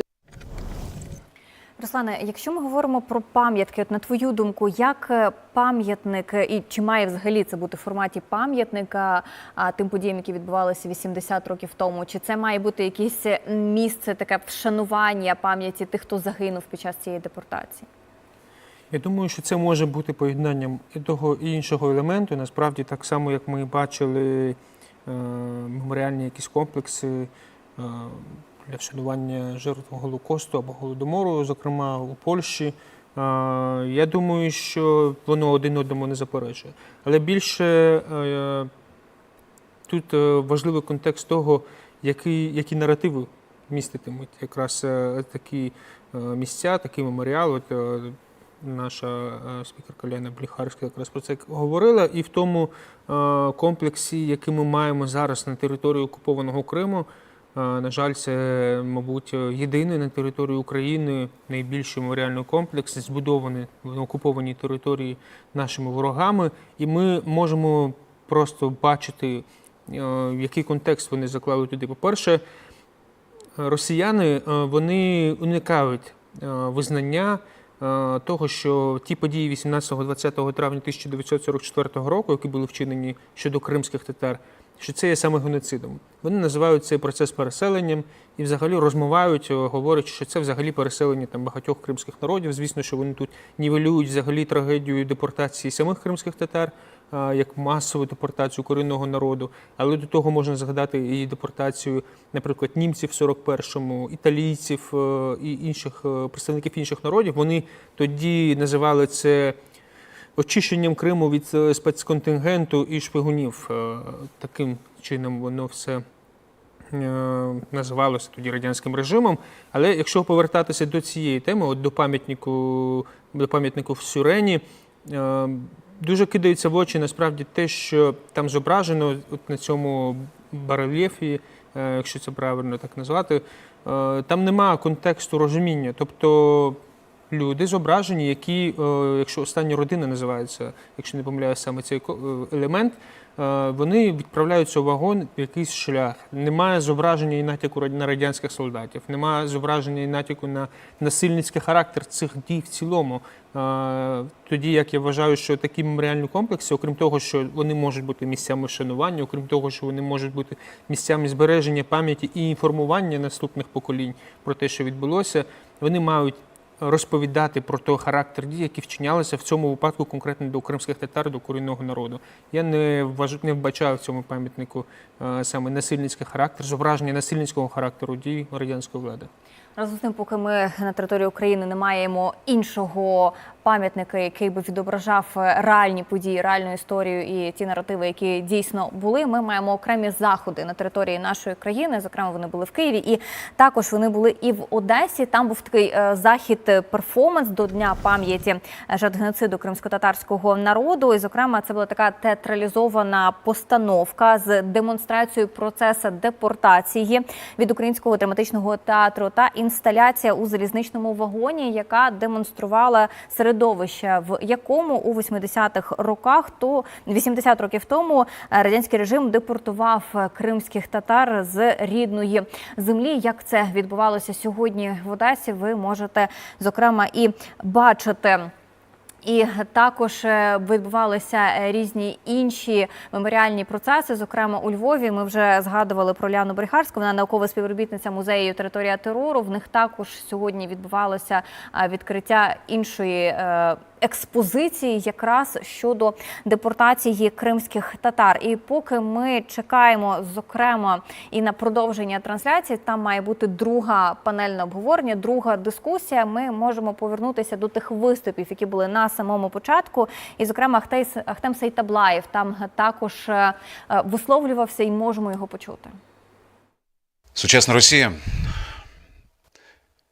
успадкувала всі самі найогідніші репресивні практики колишнього Радянського Союзу. І вкотре окупувавши нашу з вами батьківщину, вдавшись до збройної агресії, розпочала повномасштабну війну проти нашої української держави. Багато кримських татар були змушені покинути наш рідний Крим, свої домівки і опинилися в різних куточках світу. Попри це, ми з вами залишаємось єдиним народом, з єдиною мрією, з єдиною ціллю зберегти себе і свою ідентичність. Це те, що нас з вами об'єднує. Нагадаю, ви дивитеся спеціальний ефір програми «Кримське питання» до Дня геноциду, до Дня пам'яті жертв геноциду кримськотатарського народу до 80-х роковин. І ми повертаємось до другої панельної дискусії, яка відбувається в Кримському домі. Нагадаю, на ній будуть говорити про сприйняття українцями трагедії кримськотатарського народу і в цілому сприйняття корінного народу України. Давайте послухаємо. Мені здається, що принаймні за ці 10 років цей результат він вже видний, він доволі вагомий. Звичайно, не треба на цьому зупинятися, але, чесно скажу, мене це порадувало. Якщо ми дійсно брали просто людей з вулиці, то це, повірте, дуже хороший результат. Якщо ви все ж таки вимовили, але припускаємо, що так і було. Мартін Олександр, ваш погляд і на цей сюжет, і на наші знання відносно кримських татар і наших взаємовідносин. Я не можу не погодитися, що подібні бліци не є репрезентативною з точки зору соціологічної науки. Але існує інша чудова наука соціальна антропологія, яка нам підказує, що це відео є дуже симптоматичним, бо вона показує не цифри і статистику, а те, як справді, бо нам є з чим порівнювати. Змінилася присутність Криму, а точніше кримськотатарського Криму в публічному просторі, в публічному дискурсі.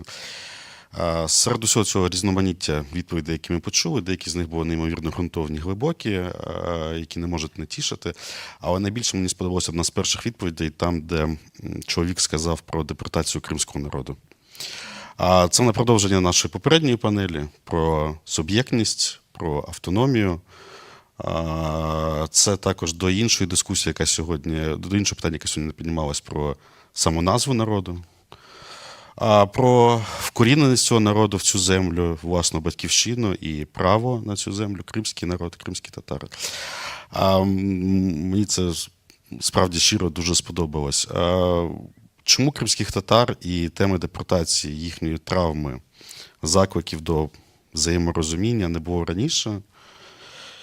Я можу тут собі дозволити відповідати як історик. Очевидно, тут дуже багато факторів на це впливало. Це і радянська історіографія, з якої вони були повністю стерті. Це і маргіналізація цієї теми в українській історіографії до 2014 року. 2014 рік – це гірка іронія, але саме він спричинив хвилю зацікавлень Кримом і кримськими татарами. І за ці 10 років насправді зроблено досить багато. Ми маємо це визнавати, бо постійно казати про те, що робиться мало, але не визнавати успіхи свої і своїх колег, це було б як мінімум невдячно. А те, що ми тут зараз сидимо, те, що нас зараз дивляться глядачі, ті події, які відбувалися публічні, офіційні вчора, ті, які будуть відбуватися сьогодні, це є прямим результатом, наслідком дій певного кола людей. І ідеї, які вони формують і поширюють, вони, як ми бачимо з цього сюжету, вони є загальноприйнятними. Іноді для того, щоб ідея була більше прийнятною і не зникала з поля зору, потрібно її унаочнення, або ж, як нині кажуть, візуалізація. Тут Іса Акаєв нагадував про героїчну воїнську історію кримських татар. І в зв'язку з цим у мене запитання, а кому б ви, якби у вас на це були гроші і відповідні знайомі, які б проєкт зробили, з кримських татар поставили пам'ятник у Києві, щоб людина могла йти і запитати, а це хто? А їй кажуть, а це, я потім скажу, кого б я поставив. А от Мартін Олександр, а потім пані Ольга. Нуман Челебіджхан. Так. Очевидна відповідь. Справді, коли заходиш на цю виставку, там стоїть Нуман Челебіджхан, дуже такий цивільний, все. Зразу зрозуміло, що це передовий ліберальний діяч певного народу, трагічна історія, все. А як про Тугай-Бея? Десь на 3-му місці, мабуть. Десь, мабуть, на 3-му місці. На 3-му? Да. Хто на 2-му? Гаспринський? Мабуть, хоча є певні сумніви. Я не дарма, звісно, про Тугайбея запитую, тому що з одного боку видатний воєначальник, і якщо підходити, хоча Мартін Олександр може мене поправити, деякі найгучніші, найвпливовіші перемоги козацького війська у війні за національне визволення були б неможливі без кримсько-татарської участі, а з іншого боку все ж таки закінчилося воно і полоном Хмельницького, і отим хрестоматійним епізодом у романі Сенкевича, а потім у фільмі Гофмана «Гей-гей, Тугайбей, розсердився дуже, гей-гей, Тугайбей, не сердися, друже». Наскільки ми маємо провокувати історичну пам'ять одні одних, щоб через це приходити до розуміння? Ольга, потім Мартін Олександр. Мені здається, що історична провокація – це не дуже той жанр, який нам зараз сильно пасує. І для цього є багато причин. По-перше, для того, щоб провокувати, треба занурювати людей в контекст. Бо ми, якщо щось провокуємо, ми несемо відповідальність за те, що ми провокуємо, за ті наслідки. Тому що на цьому полі будуть грати багато різних інших людей. Тому те, з чого б я починала, це дійсно хороший, якісний історичний наратив про кримсько-татарську історію Криму, який викладається людям в доступній формі. Це не обов'язкова школа. От який би проєкт я профінансувала, це якраз хороше, цікаве викладення кримсько-татарської історії для масового глядача, наприклад, на суспільному телебаченні. Алі Майдамак може там бути? Будь ласка, ну от я... Мартін, як ти думаєш?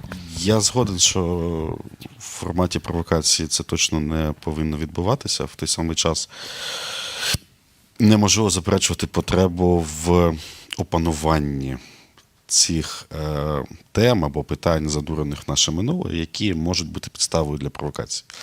А опанування і осмислення шляхом вивчення, шляхом інтеграції це в історичний гранд-наратив, це певною мірою і є захист, запобіжник від появи цих власне провокацій.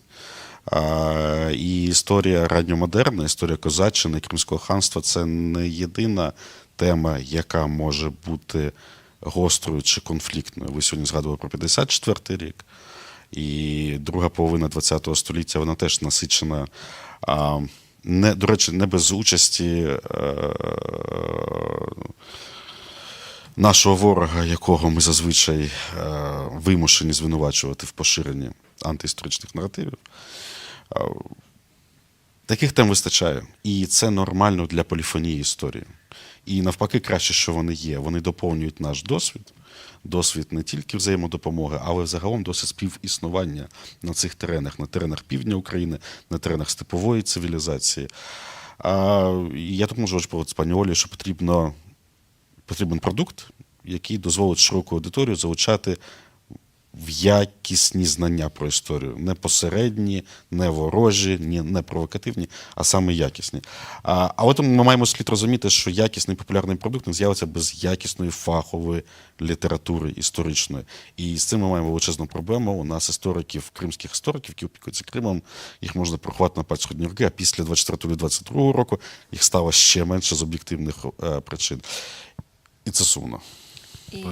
Я б хотіла додати ще щодо того, що з 2014 року почалась, власне, зацікавленість не тільки кримсько-татарської історії, але й українською історією загалом. Я не думаю, що багато українців, які закінчили школу, до того зверталися до української історії, цікавились тим, що відбувалося. І як дослідник ми провели доволі велике на замовлення Міністерства культури дослідження прифронтових регіонів України. І одним з питань було, який контент люди споживають там. І для нас було відкриттям, що люди, особливо люди літнього віку, як ви кажете, там 55+, це люди, які почали споживати історичний контент про Україну. Вони перевідкривали для себе Україну і казали, ми не знали, що, виявляється, від нас ховали історію України.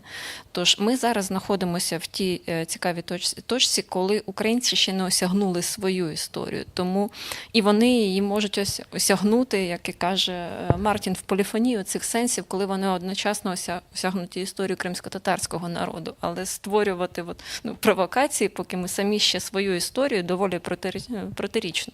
Теж ще не, скажімо так, не присвоїли, не зробили своєю. То це такий хибний шлях, мені здається. А оце справді про синхронізацію. Українській історії бракує нового гранд-наративу. Ми досі користуємося гранд-наративом, який написав Грушевський.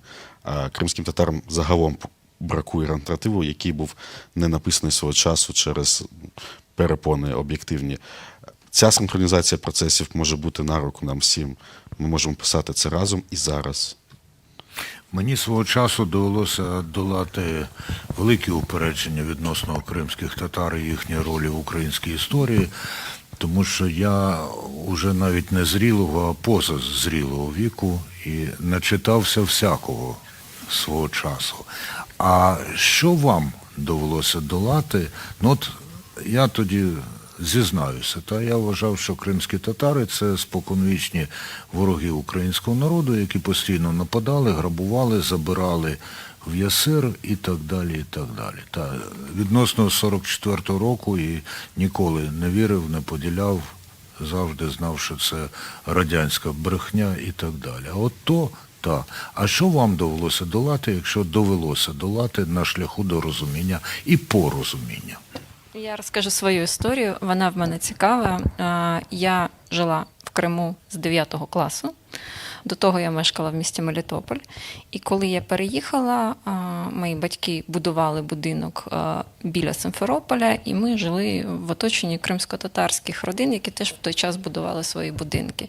І як така дитина табула раси, я абсолютно спокійно увійшла в це сусідство, в цю співдію. А коли я поступила в університет на перший курс, то мій науковий керівник тоді якраз про апробацію проходила така відома методика цінностей Шалома Шварца. І він попросив нас провести її апробацію, в тому числі в Криму, взявши кримських татар, українців і росіян в Криму. І я була людиною, яка брала оці папірці з цією апробацією, і я йшла в місця компактного проживання кримських татар. І на мене всі дивилися з жахом, я вам чесно скажу. Тому всі, хто жили в Криму, вони на мене дивилися з жахом. Мені кримські татари казали: а чого ти тут, ти що, одна туди підеш? Я кажу: ну да.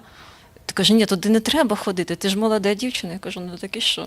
І от я брала з собою абсолютно спокійно, брала ці з собою довіднички, анкетки. Я йшла, я пам'ятаю, що тоді ще була такий гуртожиток «Зірочка», «Зв'яздочка» в Алушті, куди переїхали кримсько-татарські сім'ї, які не мали свого житла, і вони жили в страшних умовах. Це одна маленька кімната, не знаю, там 12 метрів, вона перегороджена ковдрами, тому що сім'ї великі, там лежить бабуся. І от ти заходиш, по-перше, ти бачиш, в яких жахливих умовах живуть люди, по-друге, ти бачиш, що в кожній родині тебе намагаються чимось пригостити, з тобою розмовляють, тобі щиро раді. І це було моє таке перше дуже емоційне знайомство з кримськими татарами. І з тих пір я перестала розуміти оце кримське оточення не татар, які були носіями стереотипів про кримсько-татарський народ. І я якось опинилася серед них, а не серед тих кримчан, з якими я жила. Тому мені нічого не прийшлось долати, крім щирого нерозуміння, чому саме такі настрої панують в Криму. Дякую, Мартін і Олександр. Мені так само пощастило з середовищем.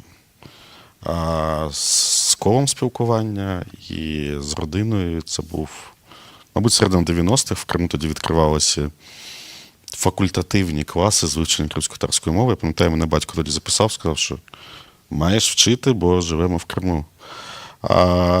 Так само пощастило потім з друзями і загалом з оточенням. Хоча я чудово розумію те, про що говорить Оля, це був, мабуть, початок нульових, десь 2003-2004 рік. Я пам'ятаю, до нас в школу на урок прийшли лише хлопці. 8 ранку лише хлопці сидять в класі. Я питаю, де дівчата. А мені мій сусід по парті каже: ти що, не знаєш? Сьогодні 17 травня. Татари будуть різати дівчат. Взагалі нікого на вулицях в цей час в Криму не бувало, от 18 травня. От всі Тобто, були тут. зіштовхуватися з цим доводилося постійно, але, на щастя, воно не впливало на своє бачення світу і бачення так званої кримської проблеми. Наскільки Україна і українці здатні не повторити ставлення до кримських татар, до інших меншинних спільнот, ставлення, яке би імітувало позицію старшого брата або білого визволителя? Я б не казала, що українцям характерний такий колоніальний дискурс білого визволителя. І скоріше думаю, що ми з вами живемо в такому складному зараз українському політичному світі, де доволі багато людей з різним бекграундом. В тому числі доволі багато людей, які свого часу займали певні посади в кримській владі, були в партії регіонів, дивилися на Крим очима цієї політичної сили і загалом були носіями такого, скажімо, чесно, проросійського дискурсу. І з часом вони змінили своє ставлення, вони приїхали в Київ, вони зараз працюють на державу Україну, але ставлення їх і їх настанови, вони не дуже змінилися щодо кримських татар. Вони могли докорінно змінитися щодо інших різних питань, але до кримських татар ні. І, на мій погляд, це одна з таких проблем. Вони, може, самі цього не усвідомлюють, тому що для них так і залишилося те, що було таким, мабуть, головним дискурсом в Криму, коли небезпека якраз виходила з точки зору навіть наших українських силових структур саме від кримських татар. Їх досліджували як потенційно тих, хто може порушувати суспільний порядок, не росіян в Криму. І це, на жаль, я бачу, що в деяких людей ця тяглість навіть на материковій Україні залишається. Але в мене дуже багато позитивних надій на молоде покоління людей. І ми бачимо, що вони розуміють, що таке депортація кримських татар. І коли нове покоління зайде в українську політику, то я думаю, що зараз наша задача якраз сформувати оцей гранд-наратив, про який каже Мартін. Для того, залишається лише вирахувати той час, коли нове покоління зайде в українську політику. У нас це доволі швидко відбувається. Відносно, звісно. Мартін Олександр. Про різний бекграунд, і ми вже сьогодні говорили про те, що там різні покоління по-різному знають історію, і окрім покоління, яке вчило історію за радянськими підручниками, є вже і наступне покоління, яке вчили історію за пострадянськими підручниками зразка до 2014 року. Про різний бекграунд, до чого це є? Є серед українців ті, хто невимушено є носіями певних стереотипів, які можна класифікувати як колоніальні. Це не означає, що є системний структурний колоніальний дискурс. Є певні ризики, що звільнення Криму кінетичне, фізичне, військовим шляхом, воно може спровокувати появу цього паттерну визволителя білого не білого, але визволителя, в руках якого, окрім зброї, є ще й влада. Але ці ризики слід мати на увазі, але вони не є загрозовими станом на зараз, і я сподіваюся, що і не будуть. Який є потенціал в українців не стати, не надягнути цей пробковий шолом? Потенціал великий, хоча б через спільну історію і взаєморозуміння спільних травм. Українці теж були на місці кримських татар, і Путін сьогодні заперечує право українців України на існування, а емпатія є досить потужною зброєю і потужним засобом, який здатен формувати інтенції в майбутньому. Єдине, що тут є певна пересторога також, будь-який травматичний, досить болючий, який ми переживаємо зараз, він оголює і робить наші реакції досить гострими. Я сьогодні в Фейсбуці хтось написав пост про депортацію кримських татар, я прочитав коментар, а що українців не депортували? Що ми маємо пам'ятати тільки про депортацію? Це воно. І, на жаль, на це треба реагувати притомно. Це сумно, але це просто є симптомом. Він з часом буде зникатиме, і наші дії просто мають бути не реактивними, а проактивними.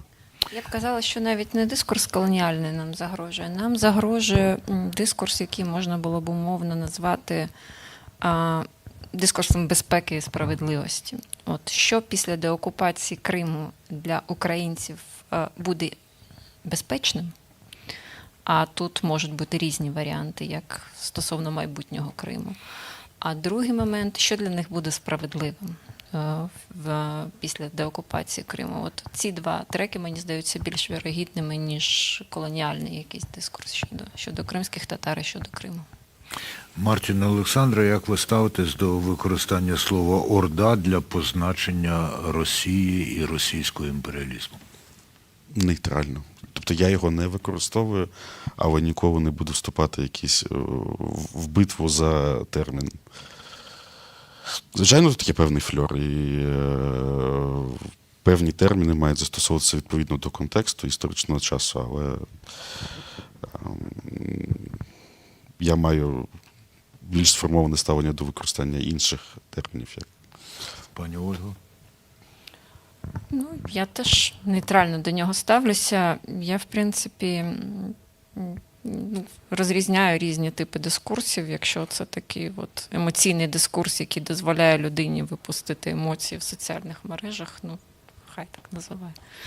Деякі Росію з маленької літери пишуть. Ну, кожен в мові знаходить якийсь свій механізм полегшення своєї напруги, пов'язаної з війною. Із соціальних мереж я беру участь лише у мережі Х або ж X, яка була відома як Twitter. От і час від часу я там виставляю таке для англомовної аудиторії: навчіться української через кримсько-татарську. Мені подарували календар, в якому є кримсько-татарською, українською там, і я їм перекладаю, нехай вони навчаються. Зокрема, я відкрив дуже цікаво, що виявляється місяць квітень у кримсько-татарській – це чечек. А це напряму пов'язано із українським діалектним словом чічка, яке існує на заході України, ну і так далі, і так далі. Що ми можемо запропонувати світові про Україну через кримських татар, через краще знання кримських татар? Будь ласка, Оля. По-перше, ми можемо самі собі запропонувати те, що нам потрібно. Це складну державу. Дуже легко жити немодерним етнічною нацією, що ми всі тільки українці, от в нас проста унітарна країна, і воно не дає такого вектора розвитку, коли ти складна країна, коли ти розумієш потреби того, хто живе на твоїй території, хто є корінним народом, і ти поважаєш ці потреби, поважаєш цінності цього народу. Це ускладнює, в принципі, наше існування і робить нас дійсно політичною нацією, яка бореться за свободу, яка поважає свободу інших, яка здатна до такого складного менеджменту стосунків всередині своєї держави. Щодо світу, ми стоїмо в ряд цілком зрозумілих європейських країн, унітарних країн, в яких є свої національно-територіальні автономії, бо досі для українців розуміння того, що унітарна держава може мати національну автономію, воно є дивним. І ми про це теж дуже мало говоримо. І на сьогоднішній день, мабуть, найбільший ризик для кримсько-татарської автономії те, що люди в Україні бояться слова автономія. Для них автономія – синонім сепаратизму, для них автономія – синонім того, що частина нашої території стає загроженою, і що з нею щось відбудеться, вона наче не приклеєна до нас, як все інше. І от усвідомлення того, що коли ми наділяємо свободою, наділяємо правом і наділяємо можливостями певний народ на певній території, робить нас сильнішими, а не слабшими, це дуже доросла річ. І мені здається, що так ми будемо зростати як нація і в своїх очах, і в очах світу. А вам не здається, що в самому формулюванні, коли ми наділяємо свободою, Ми наділяємо свободою як держава, да? Я ж не кажу як українці, да? Як етнос, ми як держава, да? як суспільство, яке розуміє, що ми в рамках цієї держави поважаємо корінні народи, які мешкають на її території. дякую. Мартін і Олександре, в Канаді, зокрема, є така практика, що я отримую деякі листи із канадських університетів. І там наприкінці написано: я визнаю, що цей університет розташовано на землях, які були домівкою і так далі, і так далі. Оці перші нації за канадською термінологією. Наскільки ми маємо нагадувати і визнавати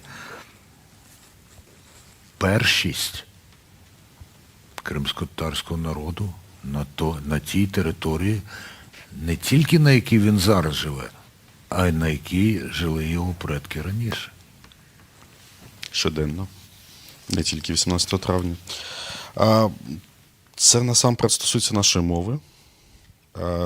Те, які уставлені в лексичній конструкції, ми використовуємо на позначення тих чи інших явищ. І, знову ж таки, ця сама дискусія про етнонім, про кримчани чи кримці, кримський, що є кримським за своїм змістом, це міг би бути перший крок у зміні нашого вокабуляру, нашої лексики, бо лексика формує наше сприйняття.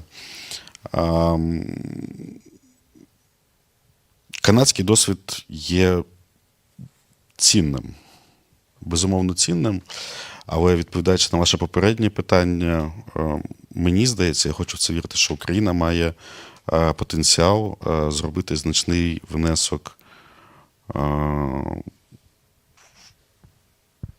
в уявлення про те, якими може бути національно-територіальна автономія.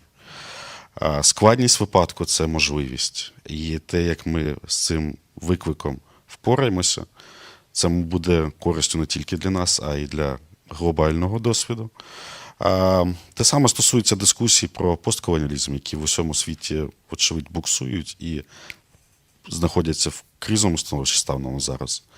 А український досвід може бути цікавий з точки зору перегляду мультикультуралізму і загалом всіх цих моделей міжетнічних відносин. Перегляд історичної присутності Росії в Криму на широку аудиторію міжнародну, а ми бачимо, що і політики, і публічні фігури, вони досі собі дозволяють говорити, що, да, звичайно, Крим – це Україна, але ви ж подивіться, це ісконно руські землі. І Маск, і Туск, і ще хтось, вони постійно це повторюють, бо це дуже глибоко вкорінено. У нас є потенціал змінити це, підваживши право Росії на ці землі, повернувши їх історично корінному народу, ми загалом маємо можливість підважити панівний російський наратив не лише той, що стосується колонізації Криму, а загалом того місця, яке Росія собі століттями виборювала, як цивілізаційний простір Сходу, як просвітительку від якихось відсталих варварів, як баланс в цьому світі складному постхолодної війни і тому подібне. Колеги, ви вели мову про те, ну і я про вас трошки, про те, що українцям варто знати, варто переглянути, варто підтримати у нашому ставленні до одного з корінних народів нашої країни, кримських татар. Ви беззаперечні авторитетка і авторитет у цьому, для мене принаймні. От. І тому мені страшенно цікаво дізнатися, а що вам і вам ще самим хочеться або відчуваєте, що потрібно дізнатися про кримських татар. І тут почне Мартін Олександр. Мову. Я так і не вивчив мову до кінця. Я декілька разів підходив до цього, але брак мотивації пов'язаний з тим, що мої джерела, як історика, я займаюся депортацією, вони російськомовні. В мене не було сильної мотивації вивчати мову для опанування цієї теми. Тобто, якби я там вивчав Кримське ханство 4 століття, це зрозуміло з очевидних причин, мова була б мені необхідна. Мені бракує цих знань, і з кожним днем я це все відчуваю сильніше і сильніше, що, до речі, теж є позитивним симптомом щодо того, яку функцію починає виконувати мова. Мабуть, да, це все. Пані Ольго? Крім мови, я б сказала, що мені дуже бракує, як досліднику, як соціальному психологу, розуміння тих процесів, що зараз відбуваються з кримськими татарами в Криму. Я можу їх для себе моделювати. Я думаю, що народ з досвідом депортації і з досвідом ізоляції для того, щоб зберегти свій народ в недружньому, не те, що недружньому, а в оточенні зі схожою мовою, яке може тебе розмити, він може знову в рамках того існування, яке зараз в нього є в Криму, вдатися до чогось подібного, до такої внутрішньої міграції, до ізоляції. І от ті процеси, які відбуваються зараз з кримсько-татарським народом, а 10 років – це велика відстань.